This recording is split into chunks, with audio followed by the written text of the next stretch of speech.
Hello everyone, this is me Shreyas Kushwaha, your science educator at Biblioholics. और आज बहुत दिनों के बाद हम क्लास 10th की वन शॉट सीरीज़ को कंटिन्यू करते हुए केमिस्ट्री के chapter number 2 acid basis and salt के साथ आपके सामने उपस्थित हैं। इस चैप्टर को हम दो पार्ट में कवर करेंगे, पार्ट 1 पार्ट 2। पार्ट 1 जो ये लेक्चर हमारा पार्ट 1 है, और अभी से कुछ टाइम में पार्ट 2 भी आपको इस चैनल पर देखने को मिल जाएगा। चूँकि हमारे पास ज़्यादा टाइम है नहीं, तो बिना टाइम वेस्ट किए चैप्टर कंटिन्यू करते हैं। तो पहले मैं बता दूँ इस चैप्टर में हमें पढ़ना क्या क्या है। इस चैप्टर में जैसा कि नाम ही है, एसिड बेसिस एंड सॉल्ट, हमारी इन्वायरमेंट में सराउंडिंग में कुछ केमिकल, जितने भी केमिकल्स हैं उनको हम तीन तरीके से डिवाइड करते हैं। कुछ होते हैं एसिड, एसिड की कुछ प्रॉपर्टीज़ होती है कि एसिड किसी सब्सटेंस को एसिड कर सकते हैं, वो मैं अभी आपको इस चैप्टर में बताऊँगा। कुछ होते हैं बेसिस, उनकी अलग अलग प्रॉपर्टीज़ होती है। कुछ होते हैं सॉल्ट। इस चैप्टर में हम यही पढ़ेंगे, कुछ सॉल्ट्स के बारे में पढ़ेंगे, एसिड की प्रॉपर्टीज़ पढ़ेंगे, एसिड के रिएक्शंस पढ़ेंगे, बेसिस की प्रॉपर्टीज़ पढ़ेंगे, बेसिस की रिएक्शंस पढ़ेंगे। ठीक है, तो सबसे पहले तो चैप्टर स्टार्टिंग में हम पढ़ेंगे इंडिकेटर्स। इंडिकेटर्स कुछ वो सब्सटेंसेस होते हैं जो चेंज बताते हैं, जो हमें आइडेंटिफाई करने में हेल्प करते हैं कि ये जो हमें सब्सटेंस, केमिकल, कंपाउंड जो भी दिया गया है वो एसिडिक है या बेसिक। पहले इंडिकेटर्स के बारे में पढ़ेंगे, समझेंगे किस कौन कौन से इंडिकेटर होते हैं, किस टाइप के इंडिकेटर्स होते हैं, कौन से नेचुरल होते हैं, कौन से आर्टिफिशियल होते हैं, तो अभी आगे पढ़ेंगे। फिर उसके बाद हम एसिड्स पढ़ेंगे, एसिड्स की कुछ प्रॉपर्टीज़। एक ही पेज पे मैंने सारे एसिड के प्रॉपर्टीज़, इंपॉर्टेंट पॉइंट्स लिख दिए, ताकि जब भी आप रिवीजन कर रहे हो तो एक ही पेज पे आपको सारे पॉइंट्स मिल जाए। ये सारे जितने पॉइंट्स हैं, 7-8 पॉइंट्स हैं, सारे को याद कर लोगे। 1 मार्क का क्वेश्चन, MCQ या असर्शन रीजन। असर्शन रीजन का तो मान लो आपको इसके थोड़ी सी थ्योरी जो मैं बताऊंगा लेक्चर में समझाऊंगा, उसको ध्यान देनी होगी। बाकी रिवीजन के टाइम पे अगर आप ये सारे भी पढ़ लोगे तो 1 मार्क क्वेश्चन या 3 मार्क्स क्वेश्चन, कुछ ऐसे पॉइंट वाइज, जैसे एसिड के जैसे प्रॉपर्टीज़ का क्वेश्चन आ गया कि सारे एसिड की प्रॉपर्टीज लिखो, तो ये जितने पॉइंट्स हैं आप लिख दोगे, नंबर मिल जाएंगे। इस PDF को मैंने इस तरीके से क्रिएट करा है ताकि आप जब भी एग्जाम के टाइम पे रिवीजन कर रहे हो तो आपका टाइम वेस्ट ना हो। तो पहले इस पेज पे जैसे एसिड की सारी प्रॉपर्टीज लिख दी, फिर हम एसिड्स के रिएक्शंस पढ़ेंगे, केमिकल प्रॉपर्टीज़ 3-4 रिएक्शंस हैं एसिड्स के पढ़ेंगे। फिर बेसिस के बारे में पढ़ेंगे, बेसिस की प्रॉपर्टीज़ पढ़ेंगे, बेसिस की रिएक्शंस पढ़ेंगे। उसके बाद कुछ और मिसलिनियस टॉपिक पढ़ेंगे, जैसे गैसेस, कुछ गैसेस का टेस्ट कौन कौन सा होता है। हाइड्रोजन गैस के टेस्ट के बारे में पढ़ेंगे, कार्बन डाइऑक्साइड गैस के टेस्ट के बारे में पढ़ेंगे। उसके बाद हम कुछ और एक्स्ट्रा मिसलिनियस टॉपिक जो NCERT में दे रखे हैं उसके बारे में पढ़ के कुछ टेस्ट क्वेश्चंस करेंगे। ये यहाँ पे हमारा पार्ट 1 खत्म होगा। पार्ट 2 में फिर मैं आपको pH स्केल के बारे में समझाऊंगा, importance of pH in everyday life के बारे में समझाऊंगा। ये NCERT में 2 पेज में दे रखा है, पैराग्राफ छोटे छोटे दे रखे हैं, उसमें ज़्यादा थ्योरी वाला पार्ट है, उसमें मेरे समझाने लायक नहीं कुछ नहीं है। बट ये सारे इंपॉर्टेंट पॉइंट जो मुझे लगे, जिसमें वैल्यू जैसे हमारी बॉडी का pH किस रेंज में रहता है, एसिड रेन कब कहलाता है, जब इस रेन का जब pH कितने 5.6 से कम हो जाता है तो उसको एसिड रेन कहते हैं। तो ये सारे इंपॉर्टेंट पॉइंट्स जो मुझे लगे वो मैंने इधर नोट डाउन कर रखे हैं, तो ये भी आपको रिवीजन के टाइम पे हेल्पफुल रहेगा। बाकी आपको वो पेज, मतलब जो importance of pH in everyday life का 2 पेज NCERT में दे रखा है, इसको आपको खुद से पढ़ना होगा एक बार, और इसमें इंपॉर्टेंट पॉइंट्स जो है वो उधर मैंने नोट कर रखे हैं। फिर हम सॉल्ट्स के ऊपर आएंगे, एसिड्स खत्म हो गए, बेस खत्म हो गए, इंडिकेटर्स खत्म हो गए, pH स्केल खत्म हो गया। कुछ इंपॉर्टेंट टॉपिक्स और पॉइंट्स और थे, जैसे डाइल्यूशन और ये पानी में एसिड और बेस का रिएक्शन, ये सारी चीज़ें खत्म कर लिया। आगे हम आएंगे सॉल्ट्स के ऊपर। Salts, family of salt, pH of salt, ये सारे बारे में पढ़ेंगे। कुछ 6-7 सॉल्ट्स हैं उनके बारे में पढ़ेंगे। उसके बाद एक और टॉपिक आपके NCERT में लास्ट में दे रखा है, ये वाटर ऑफ क्रिस्टलाइजेशन, इसके बारे में समझेंगे। ये पार्ट 2 में हो रहा होगा हमारे। प्लास्टर ऑफ पेरिस और जिप्सम के बारे में पढ़ के कुछ क्वेश्चंस करके आपको अलविदा करूँगा। चलो फिलहाल पार्ट 1 को स्टार्ट करते हैं। मैंने आपको ओवरव्यू दे दिया कि चैप्टर पढ़ना कैसे। अभी पार्ट 1 स्टार्ट कर रहे हैं। पहले सबसे पढ़ेंगे हम इंडिकेटर्स के बारे में।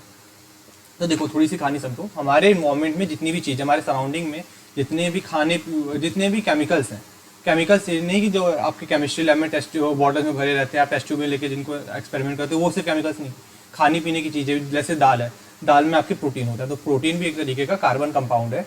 प्रोटीन का भी pH होता है। प्रोटीन भी एसिडिक भी हो सकता है, बेसिक हो सकता है, वो बात की बात है। तो ये जितने भी केमिकल्स आपके खाने पीने की चीज़ें हो गई या आसपास कुछ भी है, पानी का pH अलग होता है, तो पानी एक तरीके, कभी एसिडिक भी हो सकता है, कभी बेसिक, एसिड रेन जैसे होता है, तो उसमें बारिश के पानी एसिडिक हो चुका होता है।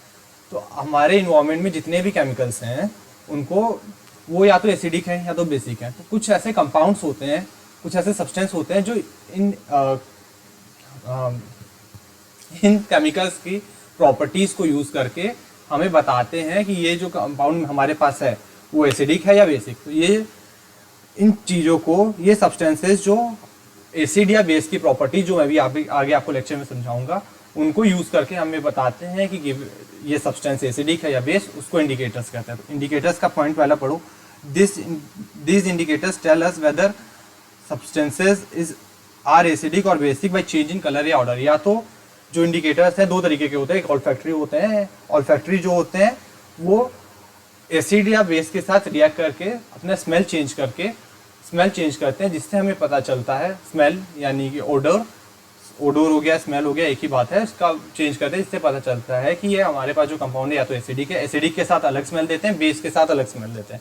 और कुछ ऐसे कंपाउंड्स होते हैं, कुछ ऐसे केमिकल्स होते हैं जैसे फिनोप्थलीन हो गया, लिटमस हो गया, रेड कैबेज का सॉल्यूशन हो गया, टर्मरिक सॉल्यूशन हो गया, ये सारे केमिकल्स होते हैं जो कि कलर चेंज करते हैं, अपना एसिड में अलग कलर देते हैं, बेस में अलग कलर देते हैं, जिनसे हमें पता चलता है कि गिवन कंपाउंड या तो एसिड है या तो बेस है। जैसे फिनोप्थलीन का फॉर एग्जांपल मैं बताऊं तो फिनोप्थलीन को अगर आप एसिड के अंदर एक बूंद फिनोप्थलीन डालोगे तो एसिड का कलरलेस सॉल्यूशन बनेगा। एसिड मान लो व्हाइट कलर का कलरलेस था पहले से, उसमें अगर आपने फिनोप्थलीन डाला तो कोई चेंज नहीं दिखेगा। लेकिन वहीं अगर आपने एक बेस में फिनोप्थलीन का एक बूंद डाला तो आपको वो सॉल्यूशन जो है वो पिंक होता दिखेगा, क्योंकि फिनोप्थलीन जो है एसिड के साथ कलरलेस कलर देता है, मतलब व्हाइट कलर मान लो, लेकिन वैसे तो कलरलेस रहते हैं, और बेस के साथ पिंक कलर देता है ना। तो यही अपना इफेक्ट दिखता है। तो यही होते हैं इंडिकेटर्स जो कि या तो कलर या ऑर्डर या और भी चीज़ें प्रॉपर्टीज चेंज करके अपने हमको इंडिकेट करते हैं कि ये बताते हैं कि जो हमारे पास सब्सटेंस है वो एसिड है या बेस। कितने टाइप्स ऑफ इंडिकेटर हमारे क्लास 10 के सिलेबस के हिसाब से 3 टाइप्स ऑफ इंडिकेटर है, नेचुरल, सिंथेटिक या आर्टिफिशियल, और तीसरा है ऑल्फैक्टरी। नेचुरल इंडिकेटर्स जो हमें नेचुरली इन्वायरमेंट में प्रेजेंट फूल, पत्ती या इन्वायरमेंट में डायरेक्टली नेचर से मिलते हैं, उनको नेचुरल इंडिकेटर्स कहते हैं। जैसे कि लिटमस पेपर होता है, वो एक तरीके का वो एल्गी होता है, उससे हमें लिटमस मिलता है, जो कि आपके एनसीईआरटी में एक येलो कलर का बॉक्स नीचे दे रखा है, उसको मैंने इसमें कवर नहीं किया है, इंपॉर्टेंट पॉइंट्स इधर कवर किया है, मिसलिनियस आप एक बार एनसीईआरटी से पढ़ लेना। उससे हमें लिटमस सॉल्यूशन मिलता है जो कि एसिड में अलग तरीके से रिएक्ट करता है, बेस में अलग तरीके से रिएक्ट करके अलग अलग कलर देता है, जिससे हमें पता चलता है कि गिवन सॉल्यूशन हमारा एसिडिक है या base. Red cabbage, turmeric, onion, vanilla, clove, ये सारे नेचुरल इंडिकेटर्स हैं। सिंथेटिक इंडिकेटर्स वो होते हैं जो हम लैब में खुद से बनाते हैं। इसका एग्जांपल है मिथाइल ऑरेंज या फिनोप्थलीन। सिंथेटिक या आर्टिफिशियल जहाँ भी आए, कहीं भी साइंस में सिंथेटिक आए या आर्टिफिशियल वर्ड आए तो समझना जो लैब में इंसान मैन मेड है, इंसान द्वारा बनाए जा रहे हैं, हमारे जैसे नहीं, मतलब उच्च दर्जे के रिस्पेक्टेबल साइंटिस्ट लोग बनाते हैं। और फिर आते हैं ऑल्फैक्टरी इंडिकेटर्स जो एसिड और बेस के साथ रिएक्ट करके अपना ओडोर, अपना स्मेल चेंज करते हैं। जैसे वनीला, क्लोव, अनियन, ये 3 एग्जांपल्स हैं आपकी एनसीईआरटी में। ये तीनों पॉइंट समझ में आए। इंडिकेटर्स हमारा क्लियर हो गया है। इंडिकेटर्स वो सब्सटेंस है जो एसिड और बेस के साथ रिएक्ट करके अपना कलर और या ओडोर चेंज करते हैं और हमें हेल्प करते हैं, आइडेंटिफाई करने में हेल्प करते हैं कि गिवन सब्सटेंस हमारे पास एसिड है या बेस। ठीक है, बहुत दिन बाद आया हूँ यार लेक्चर रिकॉर्ड करने, थोड़ा सा हिचकिचाहट हो रही है, चलो कोई बात नहीं। चलो आगे इंडिकेटर्स क्लियर हुआ। अब acids, basis and salt chapter का नाम है। एसिड पहला टॉपिक, एसिड पढ़ रहे हैं। एसिड की कुछ प्रॉपर्टीज मैंने 6-7 पॉइंट में इधर कवर कर रखी है, सुनो, याद कर लेना इन सारी को। मेरी बात सुनो, पहले मेरी बात सुन लो, उसके बाद एक बार पॉज करके ये सारे पॉइंट साथ ही साथ याद करते चलो। एसिड की कुछ प्रॉपर्टीज। पहला प्रॉपर्टी, एसिड जितने भी होते हैं, वैसे तो टेस्ट नहीं करना चाहिए लेकिन कुछ माइल्ड एसिड्स होते हैं जिनको टेस्ट किया गया है और उससे ये प्रॉपर्टीज निकल के आती है कि एसिड्स जितने भी होते हैं वो खट्टे होते हैं, सोर। जैसे वैसे तो आपको पता होगा साइट्रिक एसिड होता है जो कि आपके नींबू या खट्टी फल में, नींबू हो गया, संतरे हो गए, उसमें साइट्रिक एसिड नाम का एसिड पाया जाता है। तो नींबू खट्टा लगता है, उसमें एसिड पाया जाता है। ऐसे याद करो कि जितने भी एसिड्स होते हैं वो सारे आपको खट्टे लगते हैं। यहीं पे बेस की बात आएगी तो वो कड़वे लगते हैं, बिटर। तो acids are sour in test, पहला पॉइंट है अपना, acids are sour in test. दूसरा, एसिड जो होते हैं वो लिटमस पेपर को, ब्लू लिटमस पेपर को रेड में कन्वर्ट करते हैं। अब इसको याद करने में देखो कंफ्यूजन आती है बच्चों को। एसिड्स ब्लू लिटमस को रेड में कन्वर्ट करते हैं और बेसिस जो होते हैं वो रेड लिटमस को ब्लू में कन्वर्ट करते हैं। अब देखो बचपन से हमारे माइंडसेट में एक चीज़ रहती है, माइंड में ऐसा रहता है, डराते हैं पेरेंट्स की एसिड है, एसिड तुमको हार्म कर सकता है। वैसे तो बेसिस भी हार्म करते हैं, लेकिन मेनली हमारे दिमाग में ऐसा रहता है कि एसिड हार्म करते हैं ज़्यादा। तो एसिड हार्म का डेंजर वाले साइन क्या होता है, रेड कलर से होता है ना, ऐसा जो ऐसा होता है, ऐसा रेड कलर से बनाता हूँ, ऐसा सा होता है, मुंडी होती है, फिर ऐसे हड्डी का क्रॉस लगा होता है, तो रेड कलर से होता है। तो हमारे दिमाग में रेड सुनते ही डेंजर आता है, और एसिड्स भी डेंजर। तो एसिड जो है वो रेड कलर में चेंज करेगा, ब्लू लिटमस को रेड में चेंज करेगा। मैंने तो ऐसे ही याद कर रखा है, और भी कई सारे ट्रिक्स बताते हैं लोग, बट मेरा ये तरीका था, मैं बता रहा हूँ। तो 2 पॉइंट्स हमारे कवर हो गए। एसिड पहला खट्टे होते हैं, सोर इन टेस्ट होते हैं। दूसरा, एसिड ब्लू लिटमस को रेड में कन्वर्ट करते हैं। तीसरा बात आता है पीएच। देखो इंडिकेटर्स में इस चैप्टर में 2 चीज़ों के बारे में पढ़ना होता है। वैसे तो कई सारे इंडिकेटर्स मैंने दिखाए, फेनोप्थलीन, वनीला, क्लो, अनियन, मिथाइल ऑरेंज, लेकिन हमारे चैप्टर में हमारे सिलेबस के हिसाब से 2 एसिड और बेस को आइडेंटिफाई करने के लिए 2 चीज़ों के बारे में पूछता है। एक तो पीएच के बारे में, एक लिटमस पेपर के बारे में। लिटमस में एसिड्स जो होते हैं वो ब्लू लिटमस को रेड में कन्वर्ट करते हैं, बेसेस जो होते हैं वो रेड लिटमस को ब्लू में कन्वर्ट करते हैं। दूसरी बात, अगर पीएच पे आए तो पीएच एक स्केल होती है, मैं आगे इसको समझाऊंगा, जो कि 0 से 14 तक वेरी करती है, और इसका बीच में 7 0 से 14 के बीच में जो एवरेज आता है 7। तो 0 से 7 के बीच में अगर पीएच किसी सब्सटेंस का आ रहा है, पीएच पेपर में नापते हैं, वो अभी आगे समझाऊंगा। अगर 0 से 7 के बीच में किसी चीज़ का पीएच आ रहा है तो वो एसिड होता है, और अगर 7 से 14 के बीच में आ रहा है तो वो बेस होता है। और 7 अगर किसी चीज़ का पीएच आ रहा है तो उसको हम कह देते हैं कि वो न्यूट्रल है। अभी ये चीज़ आगे एक्सप्लेन करूंगा, बार बार बोल रहा हूँ। नेक्स्ट लेक्चर का पहला टॉपिक जो होगा वो पीएच स्केल पे ही होगा। फिलहाल आपको ये याद रखना है कि एसिड्स का पीएच 0 से 7 के बीच में होता है। ये कुछ इंपॉर्टेंट पॉइंट्स है, डायरेक्ट याद करोगे बहुत अच्छा है। ये सारी, इसीलिए मैंने इंपॉर्टेंट पॉइंट्स सारे एक पेज पे लिख रखे हैं, क्योंकि जिस टाइम पे अब टाइम कम होता जा रहा है धीरे धीरे आपके पास, अब आपके हाफ ईयरली एग्जाम जैसे चालू हो चुके होंगे, प्री बोर्ड्स आएंगे, बोर्ड्स फिर प्रैक्टिकल वगैरह में, फिर आपके पास टाइम कम बचेगा। तो इसीलिए ये पीडीएफ जब आप रिवाइज कर रहे होगे तो आपके पास कम टाइम में ज़्यादा चीज़ें आप गेन कर पाओगे। उस चीज़ को मैंने दिमाग में रखे पीडीएफ क्रिएट किया है। तो 3 पॉइंट्स अपने क्लियर हो गए। एसिड पहले सोर होता है टेस्ट में, ब्लू लिटमस पेपर को रेड में चेंज करता है, पीएच 0 से 7 होता है। ये नॉर्मल प्रॉपर्टी जो कि डायरेक्ट याद करनी होती है। अब एक चीज़ जो पहला पॉइंट है जो मैंने अब मैं समझाने जा रहा हूँ, एसिड और बेस जब आप हायर पढ़ने जाओगे 10th में तो जस्ट इंट्रोडक्शन टाइप है, आगे 11th में जाओगे, 12th में जाओगे तो और बढ़िया से इसको पढ़ोगे। एक चैप्टर आता है आयनिक इक्विलिब्रियम करके क्लास 11th में, उसमें डिटेल में सारी चीज़ें समझाई जाती हैं। फिलहाल इतना समझो कि एसिड्स जो होते हैं वो पानी में जाने पे H+ रिलीज करते हैं, H+ आयंस रिलीज करते हैं। तो एक एसिड सबको पता रहता है, हाइड्रोक्लोरिक एसिड, फर्स्ट चैप्टर में पढ़ा है HCl। HCl को जब आप पानी में ऐड करते हो तो ये इस तरीके से टूट जाता है, H+ में टूटता है और Cl- में टूटता है। तो यहीं पे अगर हम एक बेस की बात करें, एक बेस ले लो NaOH, सोडियम हाइड्रोक्साइड एक बेस है।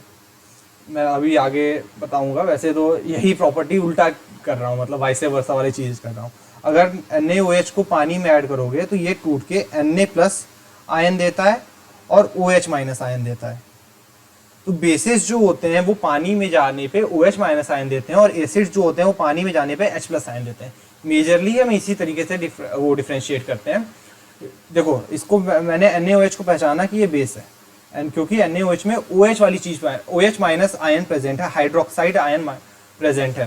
तो जो भी कंपाउंड पानी में जाने पे OH- आयन देता है उनको बेस कहते हैं, और जो भी कंपाउंड पानी में जाने पे H+ आयन देते हैं उनको एसिड्स कहते हैं। इस तरीके से मेजरली केमिस्ट्री की भाषा में हम इस तरीके से डिसाइड करते हैं कि कौन सा कंपाउंड एसिड है, कौन सा बेस है। इसमें कुछ ठीक है वो छोड़ो, जैसे BOH3 वो होल ट्राइस होता है, इसको लोग सोचते हैं कि बेस है लेकिन ये होता है एसिड है। अब इसमें H3BO3 क्योंकि इसका यार ये थोड़ी सी 11th वाली चीज़ है, छोड़ो इसको, स्किप कर देना है वाला पोर्शन, मैं कुछ और समझाने लग गया था। ठीक है, कंफ्यूज कर रहा था बस मैं। चलो तो acid 4 point clear. H+ ion पानी में जाने पे जो कंपाउंड H+ आयन रिलीज करेंगे उनको एसिड कहेंगे। एसिड्स खट्टे होते हैं, स्वाद वैसे तो एसिड टेस्ट नहीं कर सकते, मतलब माइल्ड 2 तरीके के एसिड्स होते हैं जो कि भी आगे पढ़ेंगे, weak acid, strong acid. Strong acid को टेस्ट नहीं कर सकते, जीप पे डालते ही जीप जल जाएगी। ठीक है, मूवीज़ में भी देखते हो अगर मतलब मुंह पे एसिड अटैक्स होते हैं, मुंह पे डालो तो मुंह जल जाता है एक साइड का या पूरा, कई सारी मूवीज इस पे बेस्ड हैं। लेकिन जो वीक एसिड्स होते हैं उनको टेस्ट कर सकते हैं, जैसे खाने में हमारे एसिड्स प्रेजेंट होते हैं। मैंने भी एग्जांपल दिया था, नींबू में साइट्रिक एसिड होता है, एब्सकॉर्बिक एसिड होता है विनेगर में। ऐसे बहुत सारे एसिड अलग अलग कंपाउंड्स में, खाने पीने वाली चीज़ों में पाए जाते हैं। आपके एनसीईआरटी में एक वो भी दे रखा है, ऐसा ग्रीन कलर का बॉक्स दे रखा है जिसमें सारी एग्जांपल दे रखे हैं कि कौन सा एसिड होता है। तो जो वीक एसिड होते हैं उनको उनका टेस्ट जो होता है वो सोर होता है। ठीक है, तीसरा पॉइंट लिटमस को लेके, ब्लू लिटमस को रेड में कन्वर्ट करता है। चौथा पॉइंट पीएच, 0 से 7 के बीच में पीएच होता है। हाँ, पांचवा पॉइंट, अगर पानी में एसिड्स को डालेंगे तो H+ रिलीज होगा। मैंने जस्ट अभी समझाया, इसीलिए मैंने फर्स्ट पॉइंट को अभी 3 पॉइंट के बाद में समझाया कि पानी में जब एसिड डालेंगे तो H+ आयन रिलीज होगा। और चैप्टर 1 में भी हमने ये देखा था कि जब किसी सॉल्यूशन में आयंस होते हैं तभी, वैसे इलेक्ट्रिसिटी वाले चैप्टर में भी पढ़ते हो और आगे हायर स्टडीज में इसको ढंग से एक्सप्लेन किया जाता है कि कोई भी सॉल्यूशन इलेक्ट्रिसिटी तभी कंडक्ट करा सकता है जब उसमें आयंस प्रेजेंट हो। तो जब पानी में हमने एसिड को डिसॉल्व किया, हाइड्रोक्लोरिक एसिड मान लो डिसॉल्व किया, तो Cl- आयन और H+ आयन में टूटा। तो H+ आयन की वजह से जो पानी होता है या जो एसिड का सॉल्यूशन बन चुका है, क्योंकि वो पानी नहीं रहा है, वो सॉल्यूशन बन चुका है, वो सॉल्यूशन इलेक्ट्रिसिटी कंडक्ट करेगा due to presence of H+ ion. ठीक है, और अगर यही हम एग्जांपल लेते हैं, लेट्स से तुम्हारा किसका ले लें, ग्लूकोज का, C6H12O6, ये होता है ग्लूकोज। लाइफ प्रोसेस वाले चैप्टर में पढ़े हो। ये कंपाउंड ऑर्गेनिक कंपाउंड है, ये कोई भी पानी में डालने पे टूटता नहीं है, आयंस रिलीज नहीं करता है। इसलिए अगर आप पानी के सॉल्यूशन ले लोगे, चीनी का सॉल्यूशन घोल के, चीनी में ग्लूकोज होता है, तो चीनी का सॉल्यूशन घोल के ले लोगे, इलेक्ट्रिसिटी कंडक्ट नहीं करेगा। इस पर आगे इंटेक्स क्वेश्चन भी है, इंटेक्स क्वेश्चन में भी इस पॉइंट पे क्वेश्चन है। अभी बता रहा हूँ, इंटेक्स क्वेश्चन में आंसर जब आएगा इंटेक्स क्वेश्चन, तो आप मेरे को आपसे कमेंट बॉक्स में आंसर चाहिए। तो होता क्या, जब एसिड्स को पानी में डिसॉल्व किया तो H+ आयन रिलीज हुए। इससे पता चला कि H+ आयन के प्रेजेंस से हमें पता चलता है कि जो कंपाउंड है वो एसिड है, और इस H+ आयन की वजह से जो सॉल्यूशन होता है वो इलेक्ट्रिसिटी कंडक्ट करने लगता है। कुछ एसिड्स एग्जांपल है, sulphuric acid, hydrochloric acid, nitric acid. ये 3 है स्ट्रॉन्ग एसिड। ये चौथा है वीक एसिड। चौथा वीक एसिड है, इसका नाम है अपना इथेनोइक एसिड, जो जिसके बारे में हम चैप्टर नंबर 4 जिसका नाम है कार्बन एंड कंपाउंड में और डिटेल में पढ़ेंगे। कुछ रिएक्शंस भी पढ़ने हैं इसके। मेरे टाइम पे कट गया था भाई, वो तो अच्छा मैंने 12th में पढ़ लिया, मेरे को नहीं पढ़ा पाता। चलो, हाँ, मैंने ये बोला ये तीनों है स्ट्रॉन्ग एसिड, ये है वीक एसिड। अब मैं ये कैसे डिसाइड कर पा रहा हूँ कि कौन सा स्ट्रॉन्ग है कौन सा वीक है?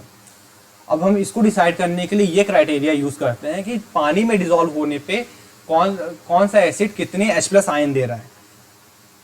H+ आयंस रिलीज के हिसाब से हम डिसाइड करते हैं कि गिवन एसिड या गिवन बेस या गिवन कंपाउंड, गिवन एसिड मान के चलो, अभी गिवन एसिड या स्ट्रॉन्ग है या वीक है। ये कैसे डिसाइड करते हैं? कितने H+ आयन रिलीज हुए हैं उसके बेसिस पे। अगर ज़्यादा number of H+ ion release होंगे तो इसको हम कहेंगे स्ट्रॉन्ग एसिड है, कम number of H+ ion release होंगे तो उसको कहेंगे वीक एसिड है। ये 3 एसिड है। अब लेट्स से HCl है। HCl में क्या होता है, पानी में जाता है H+ और Cl- में टूटता है। H2SO4 पानी में जाता है 2H+ और SO4 2- में टूटता है। तो इसमें देखो, एक पूरे कंपाउंड में एक हाइड्रोजन था, वो भी अलग हो गया।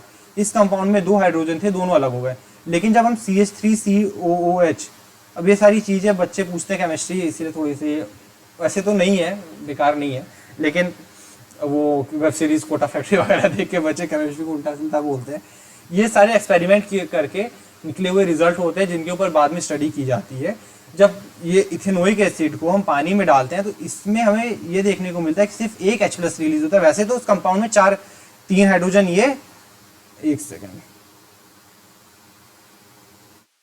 3 हाइड्रोजन ये और 1 हाइड्रोजन ये, टोटल कंपाउंड में 4 हाइड्रोजन है, लेकिन रिलीज एक ही होता है और साथ में CH3COO- नाम का एक आयन एक्स्ट्रा मिल जाता है।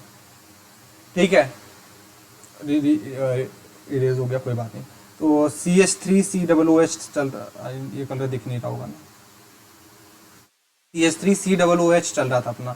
इसमें 4 हाइड्रोजन हमको कंपाउंड के अंदर दिख रहे हैं, लेकिन जब इसको पानी में डालते हैं तो 1 हाइड्रोजन निकलता है और CH3COO- निकलता है।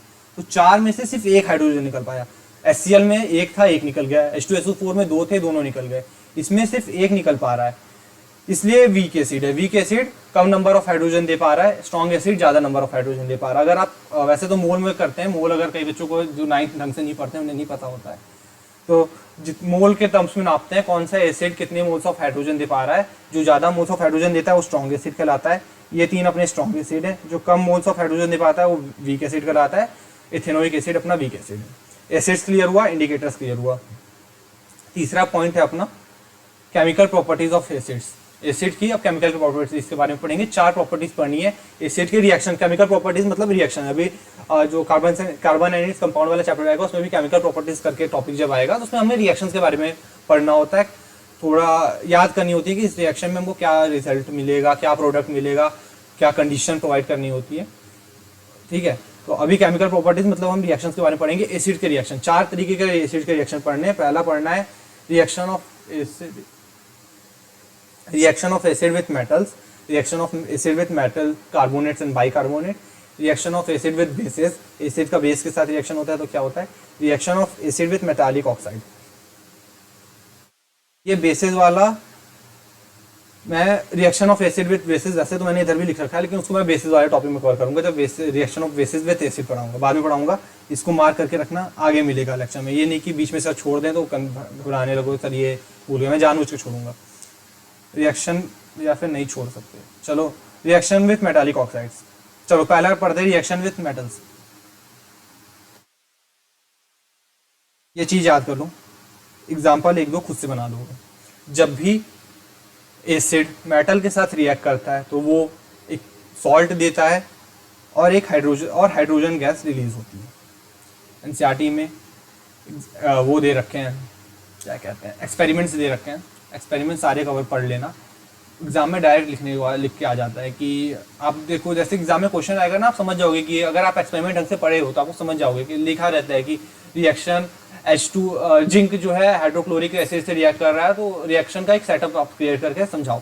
ऐसा टाइप के क्वेश्चन आते हैं। तो अगर आप पढ़े रहोगे एक्सपेरिमेंट तो आप एग्जाम में लिखोगे। ये सारे क्वेश्चन आते हैं, मैं आपको साथ में बताता चलूँ कि किस टाइप के क्वेश्चन आते हैं। 3 नंबर या 5 नंबर में क्वेश्चन आ सकता है ये वाला। तो इधर तो मैं रिवीजन लेक्चर तो एक्सपेरिमेंट कवर नहीं करा सकता, सॉरी फॉर दैट, मेरे पास टाइम नहीं उतना। बट आप जब एनसीईआरटी रिवीजन कर रहे हो तो एनसीईआरटी में एक्सपेरिमेंट एक भी छोड़ने नहीं है, ना चैप्टर 1, ना चैप्टर 2, ना चैप्टर 3, ना चैप्टर 4। कोई भी रिएक्शन, कोई भी एक्सपेरिमेंट छोड़ना नहीं है। इधर मैं सारे इंपॉर्टेंट पॉइंट कवर कराते चलूंगा। एक नंबर या 1 नंबर, 3 नंबर, 5 नंबर में भी क्वेश्चन आए फटाफट आप लिख लोगे। केस बेस्ड में भी आएगा, केस बेस्ड में सीधा रिएक्शन दे देगा, एक एक्सपेरिमेंट दे देगा, उसके ऊपर क्वेश्चन फ्रेम करके पूछ लेगा। इस सारे तरीके के क्वेश्चन आएंगे। तो अभी आपको एसिड का रिजल्ट पता रहेगा कि आप एसिड और मेटल का रिएक्शन हो रहा है तो क्या अपने पास क्या प्रोडक्ट मिल रहा है, तो आप एग्जाम में ज़्यादा अच्छे से कर पाओगे, मार्क्स ज़्यादा गेन कर पाओगे। तो अभी इधर सारे रिजल्ट याद समझते चलो। जब एसिड एक मेटल के साथ रिएक्ट करेगा तो एक अपने पास सॉल्ट मिलेगा और हाइड्रोजन गैस मिलेगा। Acid plus metals give salt plus hydrogen gas. अब इसको कर लोगे तो आपको याद रहेगा, वैसे तो हमें रटना ही है, अपने एजुकेशन सिस्टम इस तरीके का चल रहा है। Acid plus metal give salt, the metal in the reaction displaces hydrogen atom from the acid and hydrogen gas is formed and a compound called salt is formed. Theory पढ़ लेना। Acid plus metal give salt plus hydrogen gas, acid plus metal give salt plus hydrogen gas, acid plus metal give salt plus hydrogen gas, acid plus metal give salt plus hydrogen gas. 5 बार बोलो, याद हो जाएगा। Example के तौर पे मैंने दे रखा है, जिंक एक मेटल है, H2SO4 सल्फ्यूरिक एसिड एक एसिड है। जिंक इसमें क्या करता है, ये डिस्प्लेसमेंट रिएक्शन की तरह है। अगर डिस्प्लेसमेंट रिएक्शन हमने पढ़ा था चैप्टर 1 में, more reactive metal displaces less reactive metal, तो इसमें जिंक जो है हाइड्रोजन से ज़्यादा रिएक्टिव है, तो जिंक हाइड्रोजन को रिप्लेस करके ZnSO4 बना देता है और हाइड्रोजन गैस रिलीज हो जाती है। तो ये देखोगे तो आप डिस्प्लेसमेंट रिएक्शन है जो चैप्टर 1 में पढ़े थे, तो रिलेट हुआ। जिंक मेटल ने ज़्यादा रिएक्टिव मेटल कम रिएक्टिव एलिमेंट को, ज़्यादा रिएक्टिव एलिमेंट कम रिएक्टिव एलिमेंट को डिस्प्लेस कर दे रहा है, तो जिंक हाइड्रोजन को डिस्प्लेस कर देगा। तो यहाँ पे अपने पास एक सॉल्ट मिलेगा जिसको ZnSO4 जिंक सल्फेट बोलेंगे और हाइड्रोजन गैस मिलेगा। पहला रिएक्शन हो गया रिएक्शन विथ मेटल्स। दूसरा रिएक्शन था reaction with metal carbonates and metal bicarbonates. इसमें भी याद करो, मेटल कार्बोनेट्स या bicarbonates react with acid to give salt. Salt देखो हर जगह मिलेगा, एसिड्स का रिएक्शन हो चाहे बेस का, एक सॉल्ट मिलता है और कोई ना कोई कैरेक्टरिस्टिक गैस मिलती है। यहाँ पे हमको जो गैस मिलेगी उसका नाम है कार्बन डाइऑक्साइड और साथ में कंपाउंड मिलता है जिसको कहते हैं वाटर।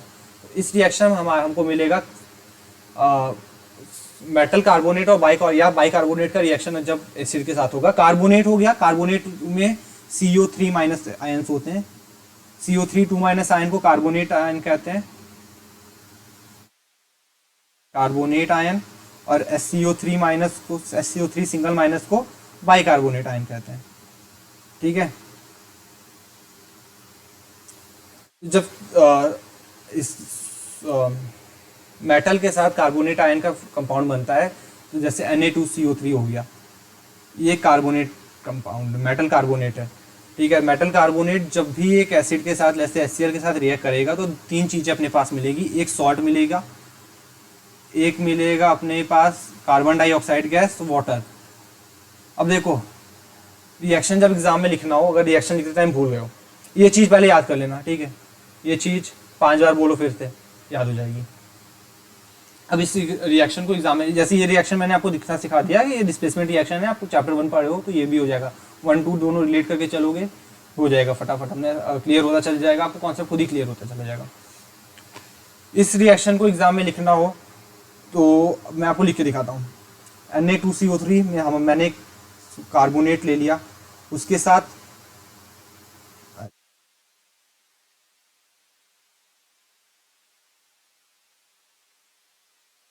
रुक जाओ, इस पर ढंग से लिख के दिखाते हैं। एक कार्बोनेट ले लिया Na2CO3, इसके साथ हमने लिया है एक एसिड। मैंने बताया तीन चीज़ें मिलेंगी, सॉल्ट, कार्बन डाइऑक्साइड गैस और वाटर। एक सॉल्ट के हम जगह छोड़ते हैं, दो चीज़ें याद रख लो, उधर वाले में H2 गैस मिलेगा, पहले वाले में मेटल के साथ जब रिएक्ट करेगा, इसमें रिएक्शन में कार्बन डाइऑक्साइड गैस मिलेगी और अपने को पानी मिल जाएगा। दोनों रिएक्शन को देखो ध्यान से। कार्बन डाइऑक्साइड गैस यहाँ से निकलेगी, CO2 निकल गया, पानी निकल गया, यहाँ से H चला गया इधर, कार्बन चला गया इधर, बचा हुआ जो भी अपने पास इधर बना दो कंपाउंड NaCl, बस हो गया। अब बैलेंस कर दो, बैलेंसिंग कहीं छूट रही है क्या अपनी? एक क्लोरीन था, दो NaCl था, दो करना पड़ेगा, इधर 2 कर दिया, हो गया बैलेंस। समझ में आया? नहीं समझ में आया? मैं थोड़ा सा मेरे को लग रहा है नहीं समझ में आया, तो एक और एग्जांपल लेके करते हैं। इससे एक और एग्जांपल ले लेते हैं। अब बाइकार्बोनेट एक बार करके दिखाता हूँ। NaHCO3 इस बार हम ले रहे हैं और इसका रिएक्शन करा रहे हैं HCl के साथ। एक सॉल्ट मिलेगा, सॉल्ट के लिए जगह छोड़ दो, साथ में अपने को मिलेगा कार्बन डाइऑक्साइड गैस और वाटर। ये दो चीज़ें मिलेंगी इस रिएक्शन में, इसको डायरेक्ट याद कर लो, कोई दिक्कत नहीं है, कोई परेशानी नहीं। कार्बन डाइऑक्साइड CO3 से CO2 मिल गया, कार्बन चला गया, H से H2O मिल गया, बचा अपने पास ये भी H गया, ये भी H, दोनों मिलके इधर चला गया, 2H हो गया। अपने पास बच रहा है एक सोडियम बच रहा है, क्लोरीन बच रहा है। सोडियम और क्लोरीन मिलके हमारे पास, हमको चैप्टर 1 से भी पता है, एक कंपाउंड बनाते हैं कॉमन सॉल्ट जिनको कहते हैं NaCl। तो यहाँ पे अपने को कंपाउंड मिल गया, एक कंपाउंड मिल गया NaCl। एक और लेके समझाते हैं, नहीं समझ में आया अगर तो। कैल्शियम कार्बोनेट CaCO3 कंपाउंड होता है, चैप्टर 1 में पढ़े थे, कैल्शियम कार्बोनेट के बारे में पढ़े थे, वाइट वॉशिंग के लिए यूज़ आता है, थोड़ा थोड़ा याद आ रहा है, इस चैप्टर में भी आ गया है। कैल्शियम कार्बोनेट का हमने रिएक्शन करा दिया H2SO4 के साथ। कार्बोनेट है, साथ में एक सॉल्ट है, एक एसिड है। हमको क्या क्या मिलेगा? अपने पास एक सॉल्ट निकल के आएगा, साथ में कार्बन डाइऑक्साइड मिलेगा और वाटर मिलेगा। कार्बन डाइऑक्साइड, वाटर, इसको रख लो अपने पास। अब बैलेंस करो, देखो एक कार्बोनेट आयन से अपने को कार्बन डाइऑक्साइड गैस मिल गई, H2 वाला पोर्शन चला गया अपने को वाटर देने में, बच रहा है अपने पास दो चीज, सॉरी, अरे अपने पास दो चीजें बच रही हैं, एक SO4 आयन बच रहा है, एक कैल्शियम आयन बच रहा है। क्लास 9th में पढ़ा था चैप्टर 3 में कुछ आयन्स के बारे में, SO4 माइनस सल्फेट आयन होता है 2 माइनस, और Ca2 प्लस होता है कैल्शियम आयन, दोनों मिलके बनाएंगे CaSO4 नाम का सॉल्ट, कैल्शियम सल्फेट सॉल्ट। ऐसे करके रिएक्शन आप एग्जाम में लिख सकते हो। मैंने रिएक्शन कैसे एग्जाम में लिखनी है अगर आप भूल जाओ तो लिखने का तरीका बताया। एक पानी निकलेगा और साथ में कार्बन डाइऑक्साइड गैस निकलेगी, कार्बोनेट वाले पोर्शन से गैस निकल जाएगी, यहाँ H से पानी निकल जाएगा, बचे हुए अपने पास देख लो क्लोरीन बच रहा है, सोडियम बच रहा है, क्लोरीन और सोडियम को साथ लिख दो, NaCl बन गया। ऐसे सॉल्ट बना लोगे। अपना सॉल्ट बनाने का तरीका बेसिकली मैंने बताया, फिर उसके बाद बैलेंस कर देना। एग्जाम में 10th के सिलेबस की 10th के करिकुलम के हिसाब से आपको ये बैलेंस करना बहुत ज़रूरी है, अगर बैलेंस नहीं करोगे तो पक्का देखना बेटा बहुत ज़्यादा नंबर कटेंगे। चलो तो ये वाला रिएक्शन भी क्लियर है अपना। कैल्शियम नहीं, मेटल कार्बोनेट और मेटल बाइकार्बोनेट एसिड के साथ रिएक्ट करके कार्बन डाइऑक्साइड गैस देते हैं, पानी निकालते हैं और साथ में एक सॉल्ट बनता है। सॉल्ट बनाने का तरीका मैंने बता दिया, इधर भी सॉल्ट बनाने का तरीका मैंने बता दिया था। इसमें भी सॉल्ट बनाने के लिए डिस्प्लेसमेंट रिएक्शन कराना है, जो कि मैंने चैप्टर 1 में करा रखा है। वो भी नहीं देखा है तो चैप्टर 1 का भी एक लेक्चर मेरे चैनल पे पड़ा हुआ है, देख लेना। रिएक्शन विद बेसिस, चलो एसिड बेस का रिएक्शन चैप्टर 1 में भी पढ़ा था, जिसको हम कहते थे न्यूट्रलाइजेशन रिएक्शन। उधर मैंने बताया था, शायद न्यूट्रलाइजेशन रिएक्शन नहीं बताया था। जब भी एसिड और बेस रिएक्ट करते हैं तो दो चीज़ें निकलती हैं। हर एसिड बेस के रिएक्शन में दो चीज़ें निकलती हैं, पानी निकलता है, सॉल्ट निकलता है। पानी निकलता है, सॉल्ट निकलता है। पानी निकलेगा, नमक निकलेगा, पानी निकलेगा, नमक निकलेगा। नमक वो नहीं जो घर में खा रहे हो, वो भी निकलता है। एक रिएक्शन वो भी होती है जो मैंने नीचे लिख रखी है। ये NaCl होता है, इसको प्यूरीफाई करके इसमें थोड़े केमिकल्स, इंपॉर्टेंट केमिकल्स ऐड करके आपका जो टाटा नमक आता है आयोडीन के साथ मिला हुआ, कोई एटर ना होता कि, तो ये सारे जो केमिकल नमक आते हैं वो भी वही है, सॉल्ट है। कॉमन सॉल्ट हमारे घर में यूज़ होता है, और कई तरीके के सॉल्ट होते हैं जो कि अलग अलग चीज़ों में यूज़ होते हैं, जो कि अभी पार्ट 2 में, इस चैप्टर के पार्ट 2 में मैं समझाऊंगा। कपड़ा धोने के लिए वॉशिंग सोडा है, बेकिंग सोडा है, खाना पकाने के लिए, दीवारों पे पुट्टी करने के लिए POP है, वो भी एक तरीके का सॉल्ट ही है। ब्लीचिंग पाउडर है, ये भी सॉल्ट है। तो हमारे डेली यूज़ में बहुत सारे यूज़ हैं सॉल्ट के, सारी चीज़ें सॉल्ट है। मतलब सॉल्ट से हमारे दिमाग में बस एक परसेप्शन है कि अब खाने वाले नमक की बात कर रहे हैं, वो भी है, वो भी सॉल्ट ही है, लेकिन और भी तरीके के सॉल्ट है। ठीक है, छोड़ो उसको। एसिड और बेस का जब रिएक्शन होता है तो अब ये रिएक्शन, मेटल्स का जो रिएक्शन था एसिड के साथ वो डिस्प्लेसमेंट रिएक्शन था। ये वाला रिएक्शन डबल डिस्प्लेसमेंट रिएक्शन होता है। एसिड और बेस का रिएक्शन डबल डिस्प्लेसमेंट रिएक्शन होता है, जिसको कि हम न्यूट्रलाइजेशन रिएक्शन भी कहते हैं। Acid plus base gives salt plus water. एक बेस ले लिया हमने NaOH, NaOH एक बेस है, मैंने भी बताया। NaOH बेस कैसे पहचानेंगे? जिन कंपाउंड से हमें OH नेगेटिव आयन मिलता है उनको बेस कहते हैं, जिन कंपाउंड से हमें H प्लस आयन मिलता है उनको एसिड कहते हैं। H प्लस और OH माइनस मिलके H2O बना देते हैं, H plus HOH। H plus एक पॉजिटिव है, एक नेगेटिव है, ऐसे देखो, H था +1, OH था -1, क्रॉस मल्टीप्लाई करके क्रॉस करके याद है क्लास 9 में हमने कंपाउंड बनाना सिखा था, तो ऐसा कंपाउंड बना HOH। इसी को हम H2O भी कह देते हैं, जिसको कि पानी कहते हैं। तो होता क्या है ऐसे, अभी मैंने वही चीज़ समझाई, फिर से समझाऊंगा। Na प्लस निकलेगा इधर से, रुक जाओ पेन से लिखते हैं, इधर से दो चीज़ अपने को मिलेंगी, Na प्लस और OH माइनस। इधर से अपने को दो चीज़ें मिलेंगी, H प्लस Cl माइनस।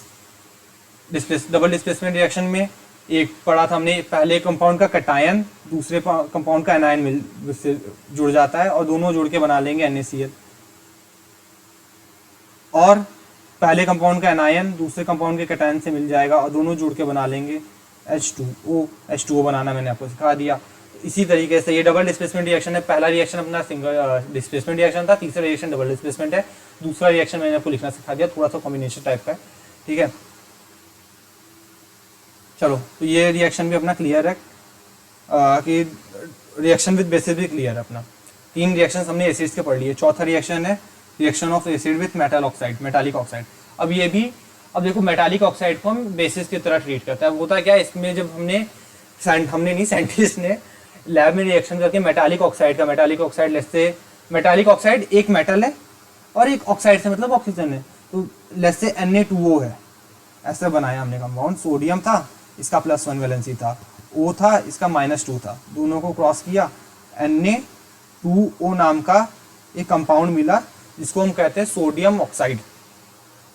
या एक एग्जांपल देख लो, कॉपर ऑक्साइड, क्यूप्रिक ऑक्साइड इसको कहते हैं। सोडियम ऑक्साइड जब, तो जैसे, तो ऐसे कई सारे मेटालिक ऑक्साइड्स का, सोडियम ऑक्साइड हो गया, पोटेशियम ऑक्साइड हो गया, क्यूप्रिक ऑक्साइड, फेरिक ऑक्साइड, सारे ऑक्साइड्स का जब हमने नहीं, साइंटिस्ट ने लैब में रिएक्शन कराया एसिड्स के साथ, तो हमें ये रिजल्ट देखने को मिला कि जब भी एक मेटालिक ऑक्साइड एसिड के साथ रिएक्ट करता है तो फिर से हमें एक बार सॉल्ट, एक कोई तरीके का सॉल्ट मिल रहा था, अलग अलग रिएक्शन में अलग अलग टाइप का सॉल्ट, और पानी मिल रहा था। यही सेम रिएक्शन, यही सेम चीज़ तो हमने इधर भी देखी थी, एसिड और बेस के रिएक्शन में एक सॉल्ट मिल रहा था, वाटर मिल रहा था। यही सेम रिएक्शन मेटालिक ऑक्साइड के साथ भी है। तो ये चीज़ तुमको याद करने में ईजी पड़ेगी। बेसिस वाला जो रिएक्शन है एसिड का रिएक्शन बेस के साथ एग्जैक्टली सेम है एसिड का रिएक्शन मेटालिक ऑक्साइड के साथ। तो दोनों को जब देखा साइंटिस्ट ने तो फिर मेटालिक ऑक्साइड की और प्रॉपर्टीज के बारे में पढ़ा, तो बाद में जाके साइंटिस्ट को ये समझ में आया कि जो मेटालिक ऑक्साइड्स हैं वो भी एक तरीके से बेस ही हैं, रिएक्शन भी एसिड के साथ बेस की दे रहे हैं और प्रॉपर्टीज भी कुछ इनकी और जो प्रॉपर्टीज होती थी, जैसे पीएच वाली प्रॉपर्टीज हो गई, लिटमस पेपर वाली प्रॉपर्टीज हो गई, लिटमस पेपर का कलर चेंज, पीएच क्या किस रेंज में लाई कर रहा है, सारी प्रॉपर्टीज को एग्जामिन किया तो ये पता चला कि मेटालिक ऑक्साइड भी बेस होते हैं। क्लास अभी हमारे सिलेबस के हिसाब से तो हम ऐसे कंपेयर कर सकते हैं कि एसिड का बेस के साथ रिएक्शन में जो कंपाउंड्स मिल रहे थे वही मेटालिक ऑक्साइड का भी रिएक्शन जब हुआ एसिड के साथ तो वही तरीके के प्रोडक्ट्स मिले। तो दोनों को वो किया, कंपेयर किया, तो हमें ये पता चला since this reaction is similar to the reaction of base with an acid, metallic oxide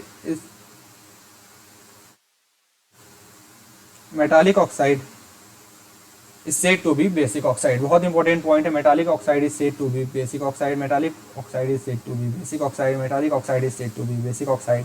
low star लगा लो, metallic oxide is said to be basic oxide। Metallic oxide basic oxide है। इसी तरीके से आगे मैं समझाऊंगा नॉन मेटालिक ऑक्साइड होते हैं वो एसिडिक होते हैं। तो नॉन मेटालिक ऑक्साइड जो है वो एसिडिक है, मेटालिक ऑक्साइड बेसिक है।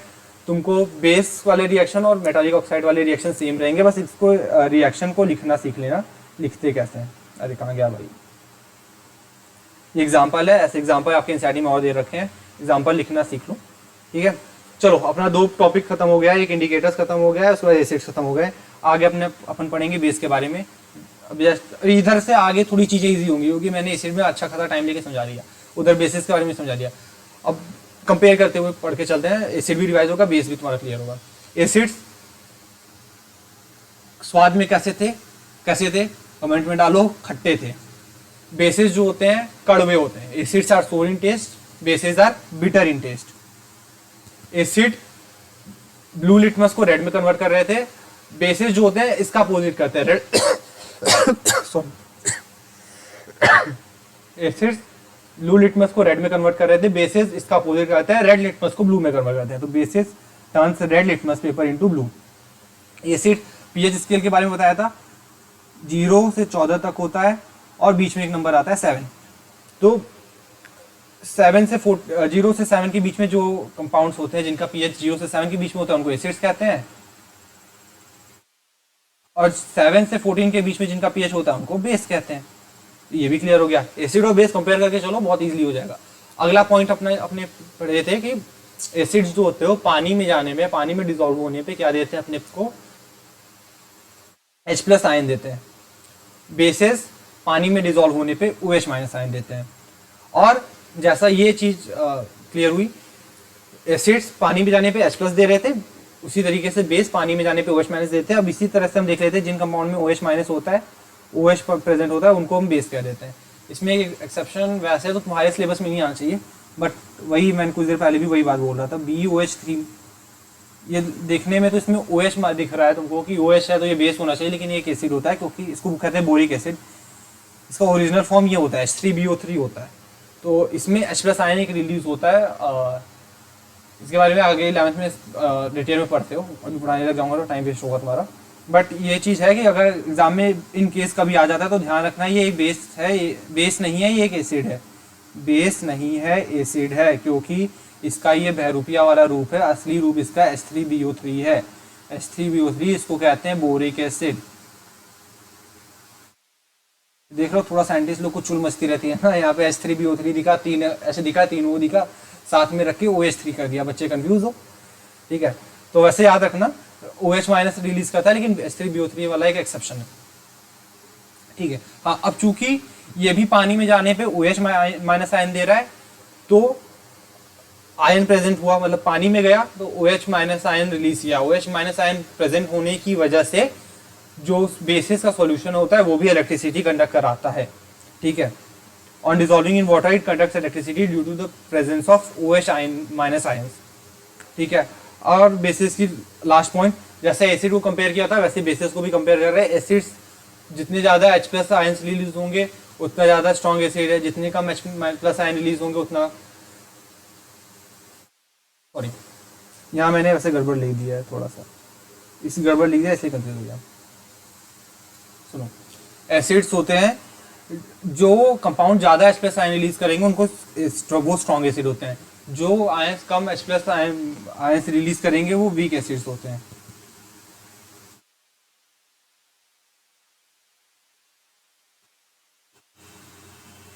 एक सेकंड भैया, ये एसिड नहीं है यार, ये बेस है।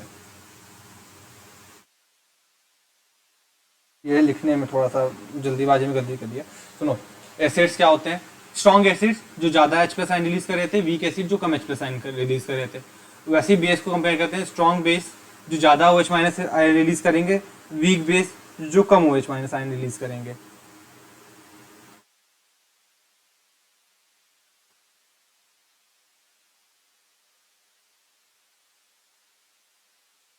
तो जो बेसेस पानी में जाने पे कम OH माइनस रिलीज कर OH माइनस आयन रिलीज करेंगे वो वीक बेस है, ज़्यादा OH माइनस आयन रिलीज करेंगे स्ट्रॉन्ग बेस है।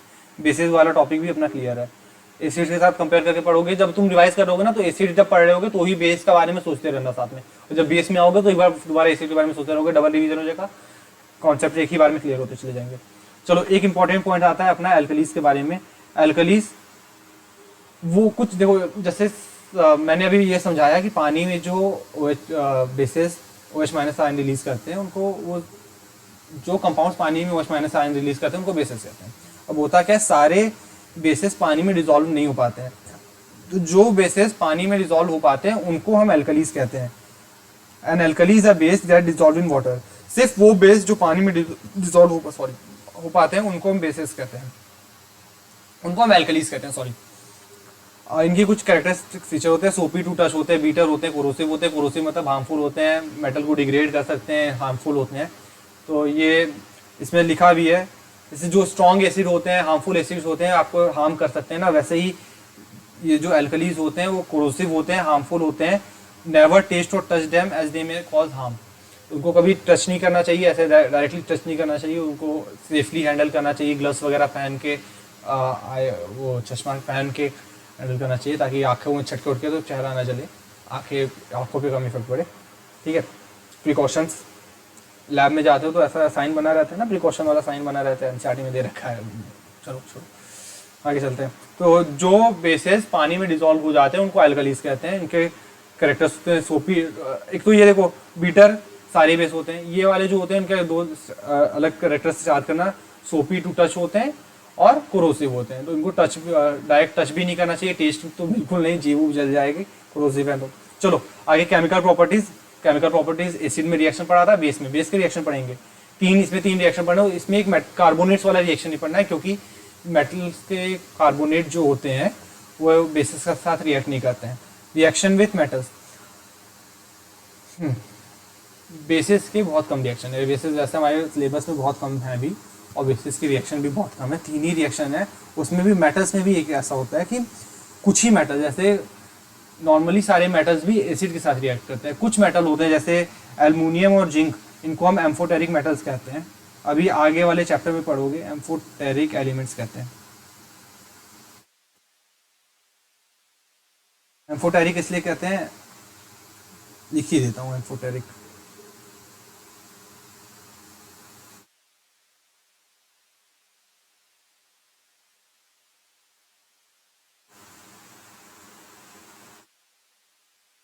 जो elements reacts with wood, metal and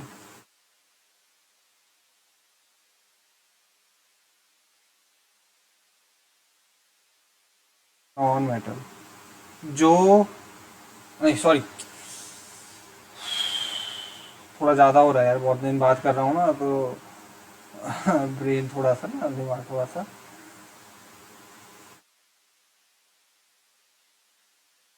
इसको स्किप कर लेना यार, आगे स्किप कर देना यार, टाइम वेस्ट किया मैंने थोड़ा सा तुम्हारा। तो जो एलिमेंट्स दोनों एसिड और बेस दोनों के साथ रिएक्ट करते हैं उनको एम्फोटेरिक एलिमेंट्स कहते हैं।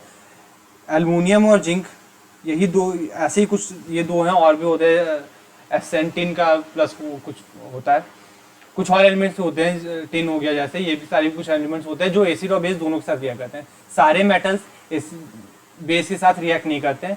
जो मेटल्स बेस के साथ रिएक्ट करते हैं उनको, एसिड और बेस दोनों के साथ रिएक्ट करते हैं, उनको एम्फोटेरिक कहते हैं। इसलिए इसमें भी लिमिटेड ही है। जैसे अपने पास एक एल्यूमिनियम का एग्जांपल, तुम्हारे सिलेबस के हिसाब से सिर्फ एल्यूमिनियम और जिंक के एग्जांपल पढ़ने हैं। एम्फोटेरिक के बारे में नेक्स्ट चैप्टर में ढंग से एक्सप्लेन करूंगा। तो कुछ यहाँ एसिड लिख दिया मैंने, कुछ यार थोड़ा सा तुम्हारा मैं टाइम वेस्ट कर दे रहा हूँ, बुरा लग रहा है यार।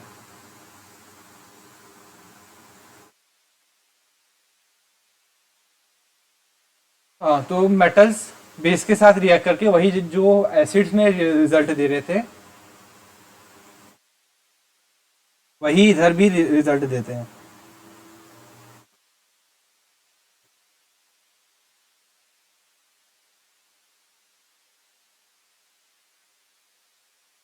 मेटल्स जब एसिड के साथ रिएक्ट कर रहे थे तो जो कंपाउंड्स मिल रहे थे, एक सॉल्ट मिल रहा था अपने को, एक हाइड्रोजन गैस मिल रहा था, वही सेम रिजल्ट इधर भी मिलता है। बस इधर जो सॉल्ट मिलता है वो थोड़ा सा अलग तरीके का होता है, जैसे इसको कहते हैं सोडियम जिंकेट कहते हैं। उधर तो ये चीज आपको याद रखनी होगी थोड़ी सी कि सोडियम जिंकेट और सोडियम एल्यूमिनेट आपके एनसीईआरटी में दे रखा है, इस चैप्टर में भी दे रखा है, अगले चैप्टर में भी दे रखा है। तो कुछ ही सारे मेटल्स जो होते हैं वो बेस के साथ रिएक्ट नहीं करते हैं। कुछ मेटल्स होते हैं जिनको एम्फोटेरिक मेटल्स कहते हैं जो कि बेस के साथ भी रिएक्ट कर जाते हैं। ठीक है, तो इसमें सिर्फ अपने को मेजरली दो, जैसे ये डायरेक्ट क्वेश्चन भी बन सकता है कि विच of the following metals react with base, तो उसमें जिंक या एल्यूमिनियम में से कोई एक दे देगा, बाकी सोडियम दे दिया, कॉपर दे दिया, आयरन दे दिया, तो आपको टिक करके आना होगा एल्यूमिनियम या जिंक में से जो दे रखा है। तो कुछ ही मेटल्स होते हैं, बार बार बोल रहा हूँ, कुछ ही मेटल्स होते हैं जो बेस के साथ रिएक्ट करते हैं। बहुत इंपॉर्टेंट पॉइंट है। Only some metals like aluminium and zinc react with base to release salt and hydrogen gas. इधर भी सॉल्ट एंड हाइड्रोजन गैस मिलता है, एसिड के साथ रिएक्शन पे भी सॉल्ट एंड हाइड्रोजन गैस मिलता है। तो इसलिए थोड़ा सा लिखने में टाइपिंग एरर हो गया था। चलो, तो ये वाला पॉइंट क्लियर है। अभी रिएक्शन विद एसिड मैंने पीछे समझाया, एसिड और बेस का रिएक्शन होता है उसको न्यूट्रलाइजेशन रिएक्शन कहते हैं। पानी और सॉल्ट मिलता है, डबल डिस्प्लेसमेंट रिएक्शन है। सेम एग्जांपल उधर भी पढ़ाया था, उधर ही भी कराया था मैंने। ठीक है, चलो, reaction of non metallic oxide. Non metallic oxide, अब जैसे उधर हमने देखा कि बेस मेटालिक ऑक्साइड का जब रिएक्शन एसिड के साथ कराया साइंटिस्ट ने, तो उन्होंने पाया कि एसिड के साथ नॉन मेटालिक ऑक्साइड रिएक्ट करके सॉल्ट और पानी दे रहे थे। वैसे ही जब नॉन मेटालिक ऑक्साइड का बेस के साथ रिएक्शन कराया तो ये साइंटिस्ट को रिजल्ट मिला कि एक तरीके कोई सॉल्ट मिल रहा है और पानी मिल रहा है, salt plus water, salt plus water. ये भी रिएक्शन नॉन मेटालिक ऑक्साइड और बेस सॉल्ट प्लस वाटर दे रहा है। ये रिएक्शन एसिड और बेस के रिएक्शन की तरह सेम था। इन दोनों रिएक्शन को कंपेयर करके फिर हमें वही रिजल्ट मिला कि नॉन मेटालिक ऑक्साइड जो होते हैं, non metallic oxide are said to be acidic oxide. Non metallic oxide acidic होते हैं, मेटालिक ऑक्साइड बेसिक होते हैं। नॉन मेटालिक ऑक्साइड एसिडिक होते हैं, मेटालिक ऑक्साइड बेसिक होते हैं। नॉन मेटालिक ऑक्साइड्स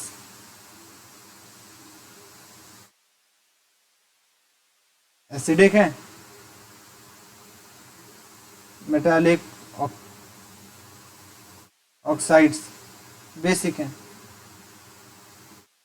ठीक है, नॉन मेटालिक ऑक्साइड्स एसिडिक है, मेटालिक ऑक्साइड्स बेसिक है।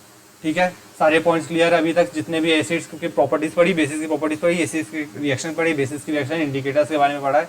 अभी क्वेश्चंस आने चाहिए शायद, नहीं, हाँ, 2-3 पॉइंट्स और है। टेस्ट फॉर गैसेस, गैसेस का टेस्ट पढ़ेंगे। 2 इंपॉर्टेंट है आपके एनसीईआरटी में, 2 अलग अलग एक्सरसाइज में दे रखा है। एक्सपेरिमेंट नंबर मेरे को भी थोड़ा सा दिमाग से उतर रहा है, बट जितने जब एक्सपेरिमेंट पढ़ोगे तो आपको दिख जाएगा। गैसेस का एक्सपेरिमेंट्स, गैसेस का टेस्ट डायरेक्ट भी पूछ देता है क्वेश्चन में। टेक्स्ट क्वेश्चन में शायद है 1-2 क्वेश्चन है आपके, प्रीवियस ईयर क्वेश्चन भी हैं। लिख देता है H2 गैस का कैरेक्टरिस्टिक फीचर क्या है, या H2 गैस का टेस्ट करने के सेटअप। तो पूरा सेटअप जो है एक्सपेरिमेंट्स में आपके एनसीईआरटी में दे रखा है, उसको पढ़ लेना। सारे एक्सपेरिमेंट्स पढ़ने हैं, कोई भी एक्सपेरिमेंट छोड़ना नहीं है। जिसका भी कोई भी एक्सपेरिमेंट में डाउट हो तो मुझसे कमेंट बॉक्स में पूछो, मैं तुरंत उधर ही रिप्लाई कर दूंगा, कोई दिक्कत नहीं आएगी। नहीं तो आप ऐसे एक्सपेरिमेंट्स के वीडियोस भी पढ़े हुए हैं, अपने यहाँ गूगल वगैरह पे भी देख सकते हो रिजल्ट्स वगैरह। बाकी मुझसे पूछोगे, मैं कमेंट बॉक्स में वो दे दूंगा। इधर हम H2 गैस और CO2 गैस के डायरेक्ट वो रिजल्ट्स पढ़ रहे हैं।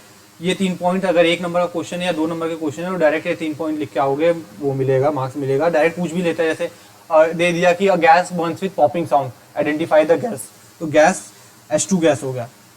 और अगर एक ऐसे दे दिया ब्रिस्क एफर्वेसेंस दे रहा है, कोई गैस है, एक अपने पास एक गैस है जो एफर्वेसेंस दे रहा है, वो कौन सी गैस है? तो वो CO2 गैस होती है जो कि एफर्वेसेंस देती है। एफर्वेसेंस मतलब पानी क्या कहते हैं, सफेद सा कर देती है हल्का सा। एफर्वेसेंस में आपको एक्सप्लेन कैसे करूँ, क्वेश्चन डायरेक्ट आएगा, याद कर लो थोड़ा सा इधर कि एफर्वेसेंस कौन सी गैस देती है, तो CO2 गैस देती है।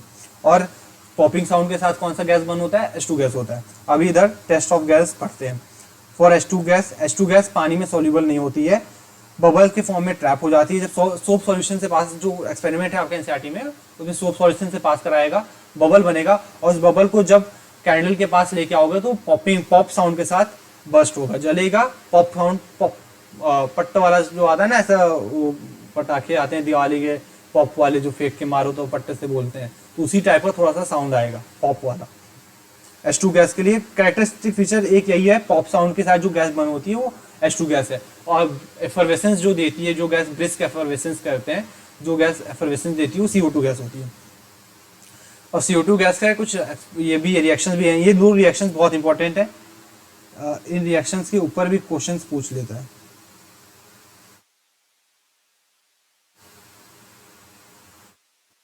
दो रिएक्शंस के ऊपर भी डायरेक्ट क्वेश्चन पूछता है, रिएक्शंस लिखने को भी आ सकता है, क्वेश्चन फ्रेम करके दे सकता है कि what happens when carbon dioxide is pass through calcium hydroxide, या ऐसा करके कैल्शियम कार्बन डाइऑक्साइड का रिएक्शन लिखो, टेस्ट का रिएक्शन लिखो। तो ये दो रिएक्शन बहुत इंपॉर्टेंट है, बहुत ज़्यादा इंपॉर्टेंट है, बहुत बहुत इंपॉर्टेंट है। ये मैंने चैप्टर 1 में भी आपको समझाया था। कार्बन डाइऑक्साइड को जब कैल्शियम हाइड्रोक्साइड गैस से पास कराते हैं तो पानी और कैल्शियम कार्बोनेट निकलता है, कैल्शियम CaCO3 निकलता है। यार पता नहीं क्या गलती कर दी, कहाँ दिमाग था मेरा। जब कैल्शियम हाइड्रोक्साइड गैस को कार्बन डाइऑक्साइड गैस को कैल्शियम हाइड्रोक्साइड के साथ रिएक्ट कराते हैं, कैल्शियम हाइड्रोक्साइड एक तरीके का बेस है, तो हमको प्रोडक्ट्स मिलेंगे। बेस का रिएक्शन होगा नॉन मेटालिक ऑक्साइड के साथ, अभी मैंने कुछ देर पहले समझाया। एक बेस है, बेस रिएक्शन विद कार्बन जो होता है अपना नॉन मेटल होता है। मेटल से नॉन मेटल में हम डिटेल में पढ़ेंगे, मेटल्स किसको कहते हैं, नॉन मेटल्स किसको कहते हैं। फिलहाल समझो कार्बन एक तरीके का नॉन मेटल है। तो नॉन मेटालिक ऑक्साइड का बेस के साथ रिएक्शन होगा तो एक सॉल्ट मिलेगा, एक अपने को सॉल्ट मिलेगा, और एक सॉल्ट मिलेगा और पानी निकलेगा, यही समझाया अभी मैंने। तो ये कैल्शियम कार्बोनेट अपना सॉल्ट है जो कि एक वाइट प्रेसिपिटेट होता है। और जब अगर हमने एक्सेस कार्बन डाइऑक्साइड पास करा दिया इस सॉल्यूशन से, तो कैल्शियम हाइड्रोक्साइड सॉल्यूशन में एक्सेस कार्बन डाइऑक्साइड पास कराएंगे तो एक अपने को कंपाउंड मिलता है जिसको कैल्शियम हाइड्रोक्साइड कहते हैं। ये पानी में सॉल्युबल होता है। कैल्शियम कार्बोनेट जो होता है वो पानी में सॉल्युबल नहीं होता है, लेकिन कैल्शियम बाइकार्बोनेट जो होता है, कैल्शियम बाइकार्बोनेट ये पानी में सॉल्युबल होता है। तो पहले तो आप देखोगे ऐसा, जब ये रिएक्शन कराओगे, एक्सपेरिमेंट करोगे, तो कैल्शियम हाइड्रोक्साइड से अगर आप कार्बन डाइऑक्साइड गैस पास करा रहे हो तो पानी निकलेगा ऊपर और नीचे व्हाइट कलर का प्रेसिपिटेट फॉर्म होगा। लेकिन अगर आप एक लिमिट के बाद ये रिएक्शन कराना बंद नहीं करते हो और ज़्यादा कार्बन डाइऑक्साइड पास कराते चले जाते हो, तो कुछ देर बाद आप ये देखोगे कि वो सॉल्यूशन जो है वो वापस से जो नीचे वो बैठा हुआ था, अपना प्रेसिपिटेट बैठा हुआ था, वो वापस सॉल्यूशन में मिक्स होने लगेगा, व्हाइट कलर का सॉल्यूशन मिलने लगेगा। ऐसा क्यों हो रहा है? क्योंकि जो अपने पास वाटर था, कार्बन डाइऑक्साइड था, वाटर और कार्बन डाइऑक्साइड में कैल्शियम कार्बोनेट एक्स्ट्रा पास हुआ, सॉरी उल्टा जा रहा हूँ मैं। कैल्शियम कार्बोनेट और पानी में एक्सेस कार्बन डाइऑक्साइड जब पास हुआ तो कैल्शियम बाइकार्बोनेट कंपाउंड बन गया जो कि पानी में सॉल्युबल होता है। ये दोनों पॉइंट बार बार बोल रहा हूँ, बहुत इंपॉर्टेंट है। दोनों में क्वेश्चन भी दे देगा, सॉल्युबिलिटी पे पूछ लेगा कि इन दोनों 4 कंपाउंड दे देगा, 3 इनसॉल्युबल है, कौन सा सॉल्युबल है, उसमें सॉल्युबल वाला अपना ही है, या 3 सॉल्युबल कंपाउंड दे देगा, कौन सा इनसॉल्युबल है, तो आपको प्रेसिपिटेट फाइंड करना होगा। ये वाला प्रेसिपिटेट है। डायरेक्ट क्वेश्चन भी पूछ देगा, which of the following is a precipitate. ये आपको याद रखना है, कैल्शियम कार्बोनेट प्रेसिपिटेट है, calcium bicarbonate CaSCO3 whole twice, calcium bicarbonate soluble है, प्रेसिपिटेट फॉर्म नहीं करेगा। दोनों गैस का अपने को टेस्ट क्लियर हुआ। पहला H2 गैस जो है वो पॉपिंग साउंड के साथ बर्स्ट होता है, और CO2 gas carbon dioxide gas जो है वो ब्रिस्क एफर्वेसेंस देता है। और दूसरा काम ये करता है, दूसरा ये 2 रिएक्शंस है, कैल्शियम हाइड्रोक्साइड के साथ रिएक्ट करके कैल्शियम कार्बोनेट का वाइट प्रेसिपिटेट देता है। और ये कैल्शियम कार्बोनेट अगर एक्सेस कार्बन डाइऑक्साइड के साथ रिएक्ट कराएंगे तो कैल्शियम बाइकार्बोनेट नाम का एक सॉल्युबल कंपाउंड दे देता है। ठीक है, टेस्ट फॉर गैस खत्म हो गया।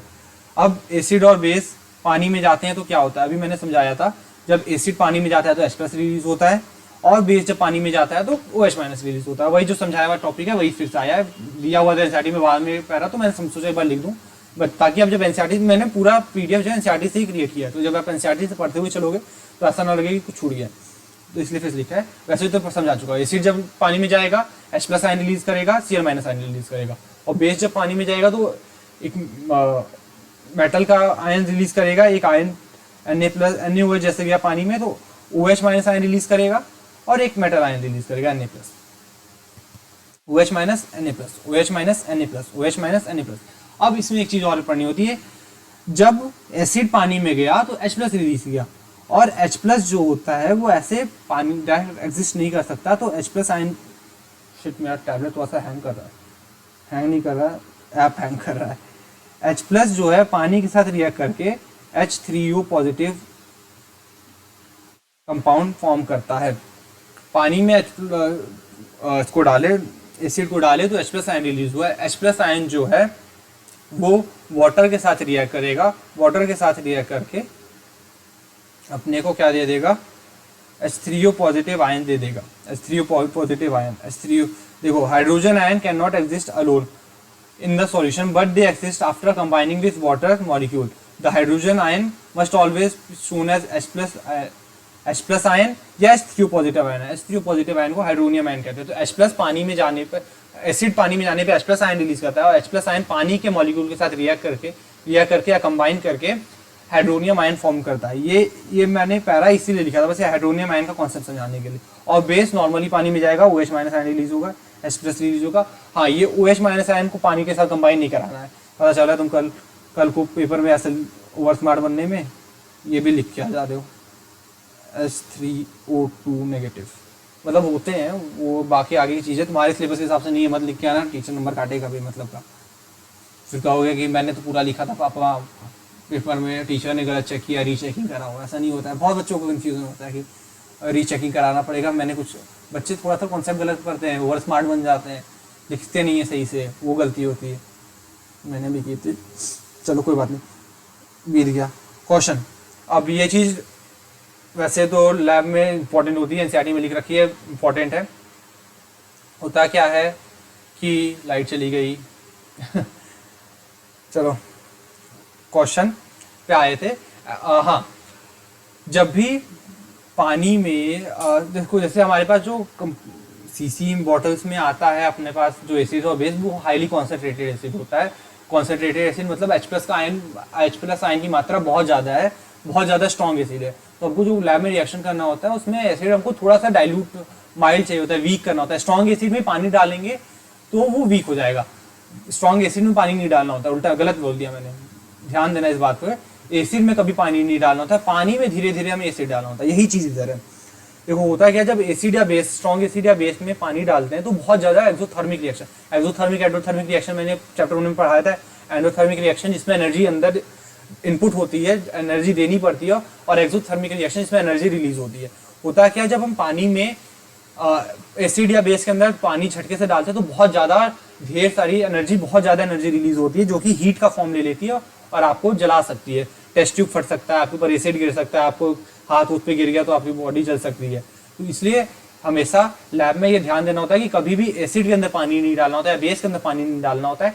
हमेशा टेस्ट ट्यूब में एसिड डालना होता है, वो भी धीरे धीरे, यानी कि झटके से भी नहीं डालना होता है, धीरे धीरे। टेस्ट ट्यूब है अपने पास, इसमें पानी है, पानी में थोड़ा थोड़ा डाल एसिड डालना है, और डालते डालते स्टेयर करना होता है, मिक्स करना होता है। ये पूरा इस पेज में मैंने समझा रखा है, यही सेम चीज़ एनसीईआरटी में भी दे रखी है। ये इसलिए करना होता है क्योंकि जो रिएक्शन होती है एसिड और पानी के बीच में बहुत हाईली एक्सोथर्मिक होती है, बहुत ज़्यादा एनर्जी रिलीज होता है, जो कि आपको जला भी सकता है। ठीक है, तो एक्सोथर्मिक रिएक्शन होता है, हमेशा ध्यान देना चाहिए। कॉन्सेंट्रेटेड एसिड को पानी में डालना चाहिए, एसिड को हमेशा पानी में डालना चाहिए, वो भी स्टीयरिंग के साथ मिलाते, जैसे दूध में कॉम्प्लेट मिलाते हो वैसे मिलाते मिलाते अपने पास टेस्ट ट्यूब में पानी में हमेशा एसिड डालना होता है, स्टीयर करते हुए डालना होता है। ठीक है, वही आगे वही 2 पॉइंट है, पढ़ लेना आप एक बार, पॉज कर करके पढ़ते चलो, जो जो चीज़ मिस हो जा रही है ना एक बार रोक के पढ़ लो, थोड़ा एक बार एक्स्ट्रा टाइम ले लो, फिर अगली बार इस बार जैसे थोड़ा सा 1x की स्पीड में थोड़ा 1.25 बच्चे स्पीड बढ़ा के देखेंगे, मुझे पता है 1.25 तक ही देखो, ज़्यादा तेज स्पीड मत देखो, समझ लो सारे कॉन्सेप्ट, पॉज कर करके पढ़ लो, जब दोबारा रिवीजन करना होगा तो 2x पे भी देखोगे, सारी चीज़ें समझ में आती चली जाएंगी अगर एक बार समझ में आया होगा तो। हाँ, अगर स्कूल में पढ़ रखे हो, कल एग्जाम में रिवीजन करना है तो ऑब्वियसली 2x पे ही देखोगे। बात तो मेरी वैसे भी कोई नहीं सुनेगा, 1.25 बोल रहा हूँ, लेकिन सब देखेंगे फिर भी 2x पे, पहली बार में भी 2x पे देखते हैं, बहुत गलत है। 1.5 से 1.25 से ज़्यादा पे देखना ही नहीं चाहिए। रिवीजन है, जब कल एग्जाम है, टाइम नहीं है, तब 2x पे जाओ, ठीक है, वो भी नहीं देखना चाहिए, लेकिन मैं तो कभी नहीं देखता, 1.5 से ऊपर तो जाता ही नहीं। चलो, डाइल्यूशन, अगला टॉपिक है डाइल्यूशन। डाइल्यूशन का मतलब वही जो पहले पढ़ा, पिछला टॉपिक जो था, जो क्वेश्चन था, क्वेश्चन किस चीज़ के लिए था, वो अपना डाइल्यूशन के लिए था। डाइल्यूशन क्या है?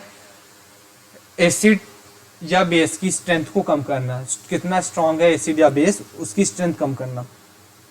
जब एसिड या बेस को हम पानी में मिलाते हैं तो होता क्या है, जैसे पहले एक कॉन्सेंट्रेशन कम कर, जब हम एसिड या बेस को पानी में मिलाते हैं तो उसका कॉन्सेंट्रेशन कम करते हैं। कॉन्सेंट्रेशन कम करते हैं, मैं इसको ऐसे समझाता हूँ। तुम्हारे पास एक बीकर था, इसमें पानी था, 10 लीटर पानी था, और तुमने इसमें 10 ग्राम शुगर ऐड किया हुआ था, ठीक है।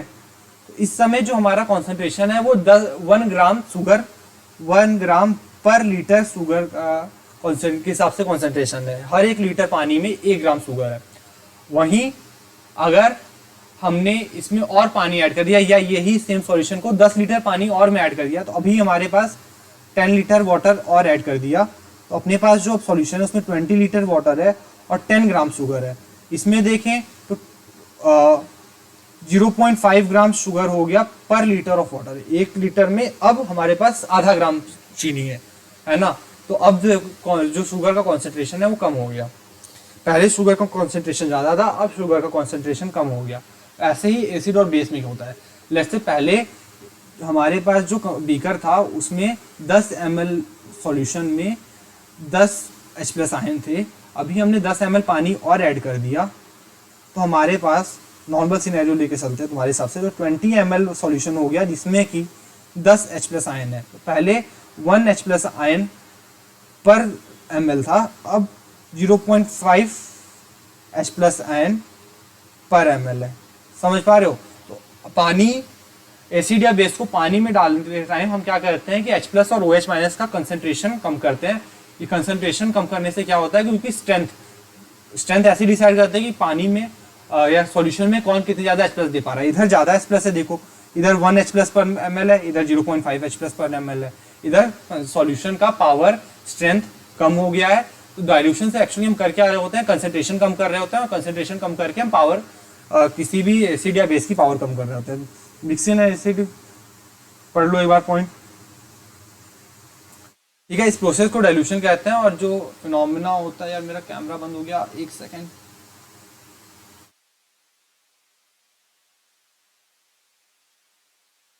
उसको हम, यार मेरा कैमरा बंद हो गया, यार कैमरा की बैटरी ऑफ हो गई। चलो कंटिन्यू करते हैं। तो प्रोसेस को डाइल्यूशन कहते हैं। और जो एसिड या बेस होता है, उस प्रोसेस के बाद एसिड और बेस डाइल्यूट हो चुका होता है। इससे पहले कंसंट्रेटेड था, अब डाइल्यूट हो चुका है। चलो कुछ क्वेश्चंस है, मेरा कैमरा भी डिस्चार्ज हो गया है, क्वेश्चंस देख लेते हैं। कितने क्वेश्चन है? 10 क्वेश्चन है, फटाफट 10 मिनट के अंदर कवर करते हैं। पहला क्वेश्चन है, क्वेश्चन पढ़ो।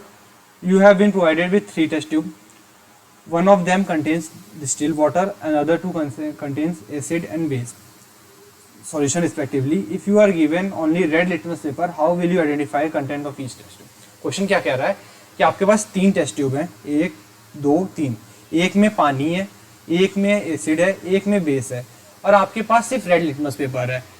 तो आप ये कैसे आइडेंटिफाई कर पाओगे कि जो आपके पास इन तीनों सॉल्यूशन किस टेस्ट ट्यूब में कौन सा सॉल्यूशन, आपको पता नहीं है कि किस टेस्ट ट्यूब में कौन सा सॉल्यूशन है, आपको बताना है। तो वैसे तो ये हॉट्स वाला क्वेश्चन है, हायर ऑर्डर थिंकिंग स्किल वाला। एग्जाम में इस बार जैसे आपके CBSE ने डायरेक्ट लिख रखा है कि आधा से ज़्यादा क्वेश्चन कॉम्पिटेंसी बेस्ड वाले हैं, तो ये इस टाइप के क्वेश्चन आएंगे, तो आपको समझो बहुत ईजी है, थोड़ा सा दिमाग लगाओ। वैसे अगर पॉज करो यहाँ पे, कमेंट सेक्शन में आंसर डालो, नहीं आ रहा है तो मेरा बात सुन लो, मैं सॉल्यूशन बता रहा हूँ, टाइम नहीं है अपने पास। क्या करो, टेस्ट ट्यूब, आप रेड लिटमस पेपर लो, पहले वाले टेस्ट ट्यूब में डालो। अगर पहले वाले टेस्ट ट्यूब में जाते ही रेड लिटमस ब्लू हो गया, तो हमें पता है कि बेसिक सॉल्यूशन जो होता है वो रेड लिटमस को ब्लू में कन्वर्ट कर देता है। तीनों इतना पता है कि रेड लिटमस ब्लू में कन्वर्ट हो जाता है जब वो बेसिक सॉल्यूशन में जाता है। पानी में जाएगा कोई चेंज नहीं आएगा, एसिड में जाएगा कोई चेंज नहीं आएगा। तीनों टेस्ट ट्यूब में एक एक करके डालो। जिस टेस्ट ट्यूब में ऐसा हो कि रेड लिटमस ब्लू में कन्वर्ट हो जाए उसको अलग कर लो, उसको उस पर लिख लो कि ये बेस है, पेपर चिपका के लिख दो ये बेस है, उस टेस्ट ट्यूब को अलग कर दो। अब अपने पास क्या है कि जो रेड लिटमस है वो ब्लू हो चुका है, तो बेसिकली अपने पास वो रेड लिटमस ब्लू में चेंज हो गया, तो अपने को ब्लू लिटमस पेपर मिल चुका है। ब्लू लिटमस पेपर मिलने का मतलब अब कहाँ अब हम यूज करेंगे, ब्लू लिटमस का यूज करेंगे। अब ब्लू लिटमस को दोनों टेस्ट ट्यूब में डालो। रेड जब एसिड में जाएगा, यही ब्लू लिटमस जब एसिड में जाएगा तो ये ब्लू से रेड हो जाएगा, क्योंकि अपने को पता है कि ब्लू लिटमस पेपर रेड में कन्वर्ट हो जाता है एसिड में जाने पे। तो अब जो अपना लिटमस पेपर है ब्लू से वापस रेड हो चुका है। तो जिस बीकर में ये चीज हुई है, एसिड ब्लू लिटमस रेड में कन्वर्ट हो गया, उसको एसिड में कर लो, और तीसरा जो बचा वो बेस डिस्टिल्ड वाटर वाला बीकर हो गया। तो इस तरीके से क्वेश्चन 1 हमने कर लिया। चलो दूसरा क्वेश्चन है, why should curd and sour substances not be kept in brass and copper vessel. अच्छा, अभी मैंने आपको बताया सोर्स सब्सटेंसेस क्या होते हैं, एसिड होते हैं कि बेस। वेरी गुड, एसिड होते हैं ना, एसिड होते हैं सोर, बेसिस होते हैं बीटर। तो होता क्या है, एसिड को ब्रास या कॉपर के वेसल में नहीं रखना चाहिए। क्यों? क्योंकि ब्रास या कॉपर के वेसल के साथ रिएक्ट करके एसिड मेटल के साथ, ब्रास या कॉपर तो मेटल है ना, तो एसिड मेटल के साथ रिएक्ट करके सॉल्ट बनाएगा, हाइड्रोजन गैस बनाएगा। अब हो सकता है कि सॉल्ट जो है तुम्हारा पॉइजनस हो जाए। कई सारे सॉल्ट तुम्हारे लिए अच्छे नहीं होते, कुछ ऐसे खराब भी होते हैं। कॉमन सॉल्ट NaCl खाते हो, लेकिन कुछ सॉल्ट होते हैं, वॉशिंग पाउडर तो नहीं खा सकते हो ना, वॉशिंग सोडा, बेकिंग सोडा फिर भी खाने में पड़ता है, डाइट वो भी नहीं खा सकते। वॉशिंग सोडा हो गया, पीओपी तुम खा नहीं सकते हो, ब्लीचिंग पाउडर, ये सारी चीज है तो वो भी सॉल्ट। तो ये इन रिएक्शन में एसिड प्लस मेटल के रिएक्शन में जो सॉल्ट मिलेगा हो सकता है वो तुम्हारे लिए हार्मफुल हो। अलग अलग एसिड्स के साथ अलग अलग तरीके से रिएक्ट करके तो तुमको फूड पॉइजनिंग बेसिकली कर सकता है, तो तुम्हारा तबीयत खराब हो सकती है। इसलिए खट्टी चीज़ों को या कर्ड को ब्रास या कॉपर के वेसल्स में नहीं रखना चाहिए। ये क्वेश्चन, ये 2 क्वेश्चन हो गए अपने। Which gas is usually liberated when acid react with metal. अभी जस्ट ये बात बताइए, अब एसिड मेटल के साथ रिएक्ट करेगा तो कौन सी गैस निकलेगा, कमेंट बॉक्स में डालो। Illustrate with an example. Example में एनसीईआरटी में आपकी एग्जांपल एक ये लिख देना, लाइक अब तक तो कमेंट बॉक्स में आंसर आ चुका होगा ना, तो एग्जांपल मैं जैसे बता दे रहा हूँ, HCl plus Na gives NaCl plus H2। तो अपने पास H2 गैस निकल के आती है। H2 का इधर 2 लगा दो, 2 इधर लगा के इधर बैलेंस कर दो, ये 2 हो गया, बैलेंस है ना रिएक्शन। 2 H2 है, 2 Cl है, 2 Na। तो ये वाला रिएक्शन अपना हो गया, एक एग्जांपल हो गया। How will you test the presence of this gas. H2 gas का प्रेजेंस के लिए हमें पता है टेस्ट ये बेसिकली है कि पॉप साउंड देगा।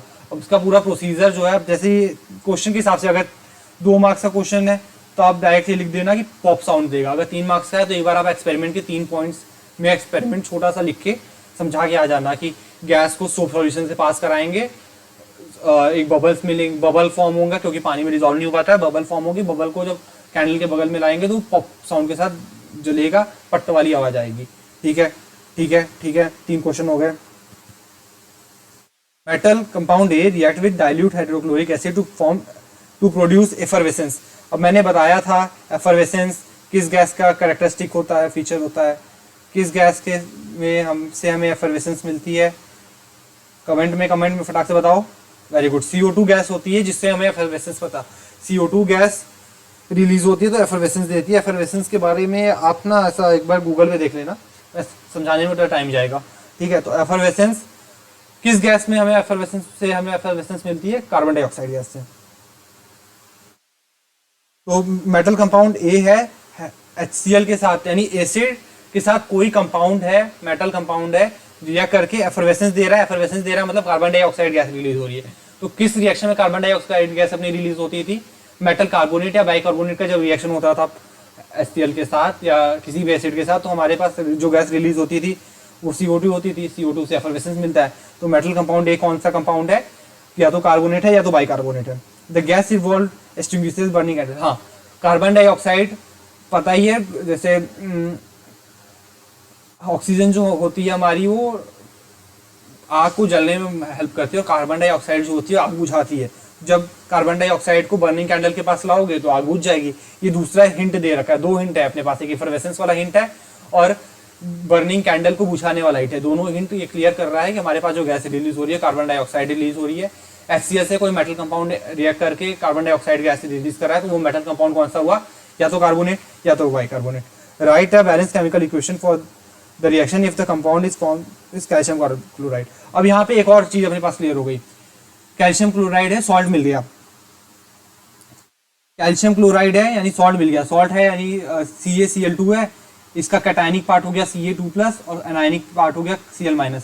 क्लोरीन कहाँ से आ रहा है, एसिड से आ रहा है। रिएक्शन मैंने लिखना सिखाया, तो अपने को ये समझ में आ रहा है कि जो कार्बोनेट या बाइकार्बोनेट है वो कैल्शियम का कार्बोनेट या बाइकार्बोनेट है। तुम कैल्शियम का कार्बोनेट मान लो CaCO3, क्योंकि क्वेश्चन में मेंशन नहीं कर सकता रखा है, तो कार्बोनेट भी हो सकता है बाइकार्बोनेट भी हो सकता है, हम यहाँ पे कार्बोनेट मान के चल रहे हैं।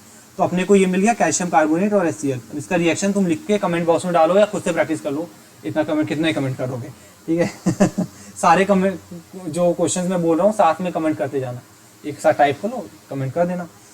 कैल्शियम कार्बोनेट और HCl मिलके यही वाला रिएक्शन आपको लिखना है, लिख दो भैया, अभी पीछे भी कराया दिखाऊं, यही सेम रिएक्शन समझाई है मैंने। अच्छा नहीं, ये H2SO4 से समझाया है, तुमको HCl वाला लिखना है। यार मेरा चेहरा नहीं दिख रहा यार, अच्छा नहीं लग रहा मुझे। चलो आगे, लास्ट अपना लास्ट 6 क्वेश्चन और है। Why do HCl HNO3 etcetera show acidic in why solution है कितना 900। HCl HNO3 टाइप के जो कंपाउंड है वो पानी में जाने पे एक्वा सॉल्यूशन है यानी पानी वाला सॉल्यूशन, एक्वा सॉल्यूशन है यानी वाटर वाला solution. Aqua solution aqueous use करते हैं वाटर के लिए। एक्वा सॉल्यूशन मतलब पानी में HCl और HNO3 एसिडिक कैरेक्टर शो करते हैं, बल्कि ग्लूकोज और अल्कोहल एसिडिक कैरेक्टर क्यों नहीं शो करते हैं, क्योंकि पानी में जाने पे HCl और HNO3 H+ रिलीज करते हैं और अल्कोहल और ग्लूकोज H+ रिलीज नहीं करता है, तो एसिडिक कैरेक्टर शो नहीं करता है। मैंने आंसर बता दिया है, इसको अपने हिसाब से फ्रेम करके लिखना, समझते जाओ सीखते जाओ। ऐसे और क्वेश्चन खुद से प्रैक्टिस करो, नहीं कहीं दिक्कत आ रही है कमेंट में बॉक्स में पूछा करो, और बाकी आज तो कल तो गूगल वगैरह है ही, बहुत कुछ सारे आंसर मिल ही जाते हैं। Why does aqua solution of acid conduct electricity, पहले ही बताया, क्यों बताया इसका आंसर मैं नहीं बता रहा हूँ, इसको कमेंट बॉक्स में। Why does dry HCl gas does not change the colour of dry litmus paper. Dry litmus paper का colour HCl gas, dry HCl gas क्यों नहीं चेंज करता है, बताओ। ये नहीं बताओगा, मैं बता देता हूँ। ड्राई एक्चुअली होता क्या है ना, ड्राई HCl गैस में हम H+ आयन और Cl- आयन अलग नहीं कर सकते। लिटमस पेपर का कलर तभी चेंज होगा जब अपने पास H+ आयन मिले। तो जब हम HCl गैस को पानी में डिजोल्व करेंगे तो हम पानी में जाने पे गैस H+ आयन और Cl- आयन में ब्रेक हो जाएगी, फिर जो ये H+ आयन होगा उसकी वजह से लिटमस पेपर का कलर चेंज हो जाएगा। लेकिन जब ये ड्राई HCl गैस है तो H+ आयन और Cl- आयन में अलग अलग टूट नहीं सकती, साथ में जुड़ के रहेगी। H+ और Cl- साथ में जुड़ा रहेगा, टूटेगा नहीं तो लिटमस पेपर का कलर चेंज नहीं होगा। इसको अपने हिसाब से इंग्लिश में फ्रेम करके लिख लोगे ना यार, नहीं लिखोगे तो ये भी बता दूं, HCl gas, dry HCl gas does not change the color of dry litmus paper because dry HCl gas does not dissociate into H+ ion and Cl- ion, and the color of litmus paper changes due to H+ ion. Since dry HCl gas is not being dissociated into H+ and Cl-, therefore the color of litmus paper is not changing. ठीक है, वही चीज दो बार बोल दिया है तो time मैं खुद ही टाइम वेस्ट कर रहा हूँ। भगावा आगे देख लेना यार। While diluting an acid, why is it recommended that the acid should be added to water and not water to acid? Highly exothermic reaction, बहुत ज़्यादा एनर्जी वो रिलीज होगी, एनर्जी रिलीज होगी, हीट बहुत ज़्यादा रिलीज होगी, हार्म पहुँच सकता है। How is the concentration of H3O positive ion affected when a solution of acid is diluted. Dilution में हम क्या कर रहे होते हैं, क्वेश्चन पूछ रहा है कि H+ ion, H3O positive ion लिखे, हाइड्रोनियम आयन या H+ आयन सेम बात है। तो एक एसिड के सॉल्यूशन में जब हम पानी ऐड कर रहे हैं तो H+ आयन के कंसंट्रेशन पे क्या इफेक्ट पड़ रहा है। अभी मैंने कुछ देर पहले समझाया कि पहले एक H+ आयन पर ml था, अभी जब हमने और पानी ऐड कर दिया तो 0.5 आधा H+ आयन पर ml सॉल्यूशन बचा है। तो जैसे जैसे हम पानी ऐड कर रहे हैं और डाइल्यूट कर रहे हैं H+ आयन का कंसंट्रेशन घटता जा रहा है। तो how is the concentration of H+ ion affected? The concentration of H+ ion decreases when acid is diluted. पांचवा क्वेश्चन भी हो गया। छठा question, how is the concentration of OH minus ion affected when excess base is dissolved in solution of hydroxide. अच्छा, अगर solution है, एक base का सॉल्यूशन है, उसमें हम और बेस ऐड करते जा रहे हैं। देखो एक बीकर है, इसमें लेट्स से 10 ml सॉल्यूशन है और इसमें 10 OH माइनस आयन है, 10 OH माइनस आयन है। अब हमने इसमें और बेस ऐड कर दिया, और बेस ऐड कर दिया, इसका मतलब और बेस ऐड कर दिया, और बेस ऐड करते गए, base add base add base add. तो हमने लेट्स से इसमें 10 ml वो था सॉल्यूशन था, 10 OH माइनस आयन था, हमने 5 OH माइनस आयन और ऐड कर दिया। तो पहले हमारे पास 1 OH माइनस आयन पर ml था, अब हमारे पास 1.5 OH माइनस आयन पर ml हो गया, है ना। देखो दोनों question number 5, question number 6 opposite है। पांचवे वाले में क्या था, पानी ऐड कर रहे हैं तो सॉल्यूशन कंसेंट्रेशन घट रहा है, दूसरे वाले में बेस ऐड कर रहे हैं, केमिकल ऐड कर रहे हैं तो कंसेंट्रेशन बढ़ रहा है। OH माइनस आयन का कंसेंट्रेशन बढ़ रहा है, बेस और सॉल्यूशन का pH बढ़ता जाएगा, बेस का कंसेंट्रेशन। तो how is the concentration of OH minus affected, concentration of OH minus increases. चलो अभी के लिए इतना काफी है, मेरा कैमरा वगैरह भी डिस्चार्ज हो गया यार। तो पार्ट 2 वैसे भी मैंने सेट किया था, pH स्केल से आगे करेंगे। आगे नेक्स्ट लेक्चर में देखो हमने 34 में से 23 पेजेस, 36 में से 23 पेजेस कवर कर लिए, 13 पेज और करना है। आगे जो नेक्स्ट लेक्चर में है तुमको समझने जैसा, उसमें बहुत कम चीज़ है याद करने वाली। जैसे pH स्केल तो मान लो समझने वाली है, ये इंपॉर्टेंस ऑफ pH, इसमें ज़्यादा कुछ मैं बताने लायक नहीं है, सारी चीज़ें याद करने वाली हैं। सॉल्ट में फैमिली ऑफ सॉल्ट, ये pH ऑफ सॉल्ट तो समझने वाला है। अब बाकी इसके बाद जो सॉल्ट्स की चीज़ें आएंगी, कॉमन सॉल्ट, सोडियम हाइड्रोक्साइड, ये सारी चीज़ें यूजेस हैं, कैसे रिएक्शंस कैसे प्रोड्यूस होता है, ये आपको एट दी एंड याद ही करना पड़ेगा, उसमें समझाने लायक कुछ नहीं है। तो जैसे ये लेक्चर थोड़ा सा लंबा है, कितना अप्रोक्स 1.5 घंटे का ये लेक्चर हो चुका है, लेकिन दूसरा वाला जो है मेरे हिसाब से 40-45 मिनट के अंदर हो जाएगा ख़त्म, क्योंकि ज़्यादा चीज़ें याद करने वाली, उसमें समझाने वाला कुछ है नहीं। और ये क्वेश्चन में जो टाइम लगेगा थोड़ा सा 10-15 मिनट क्वेश्चन में जाएगा। चलो अभी के लिए, इस लेक्चर के लिए थैंक यू, बाय बाय।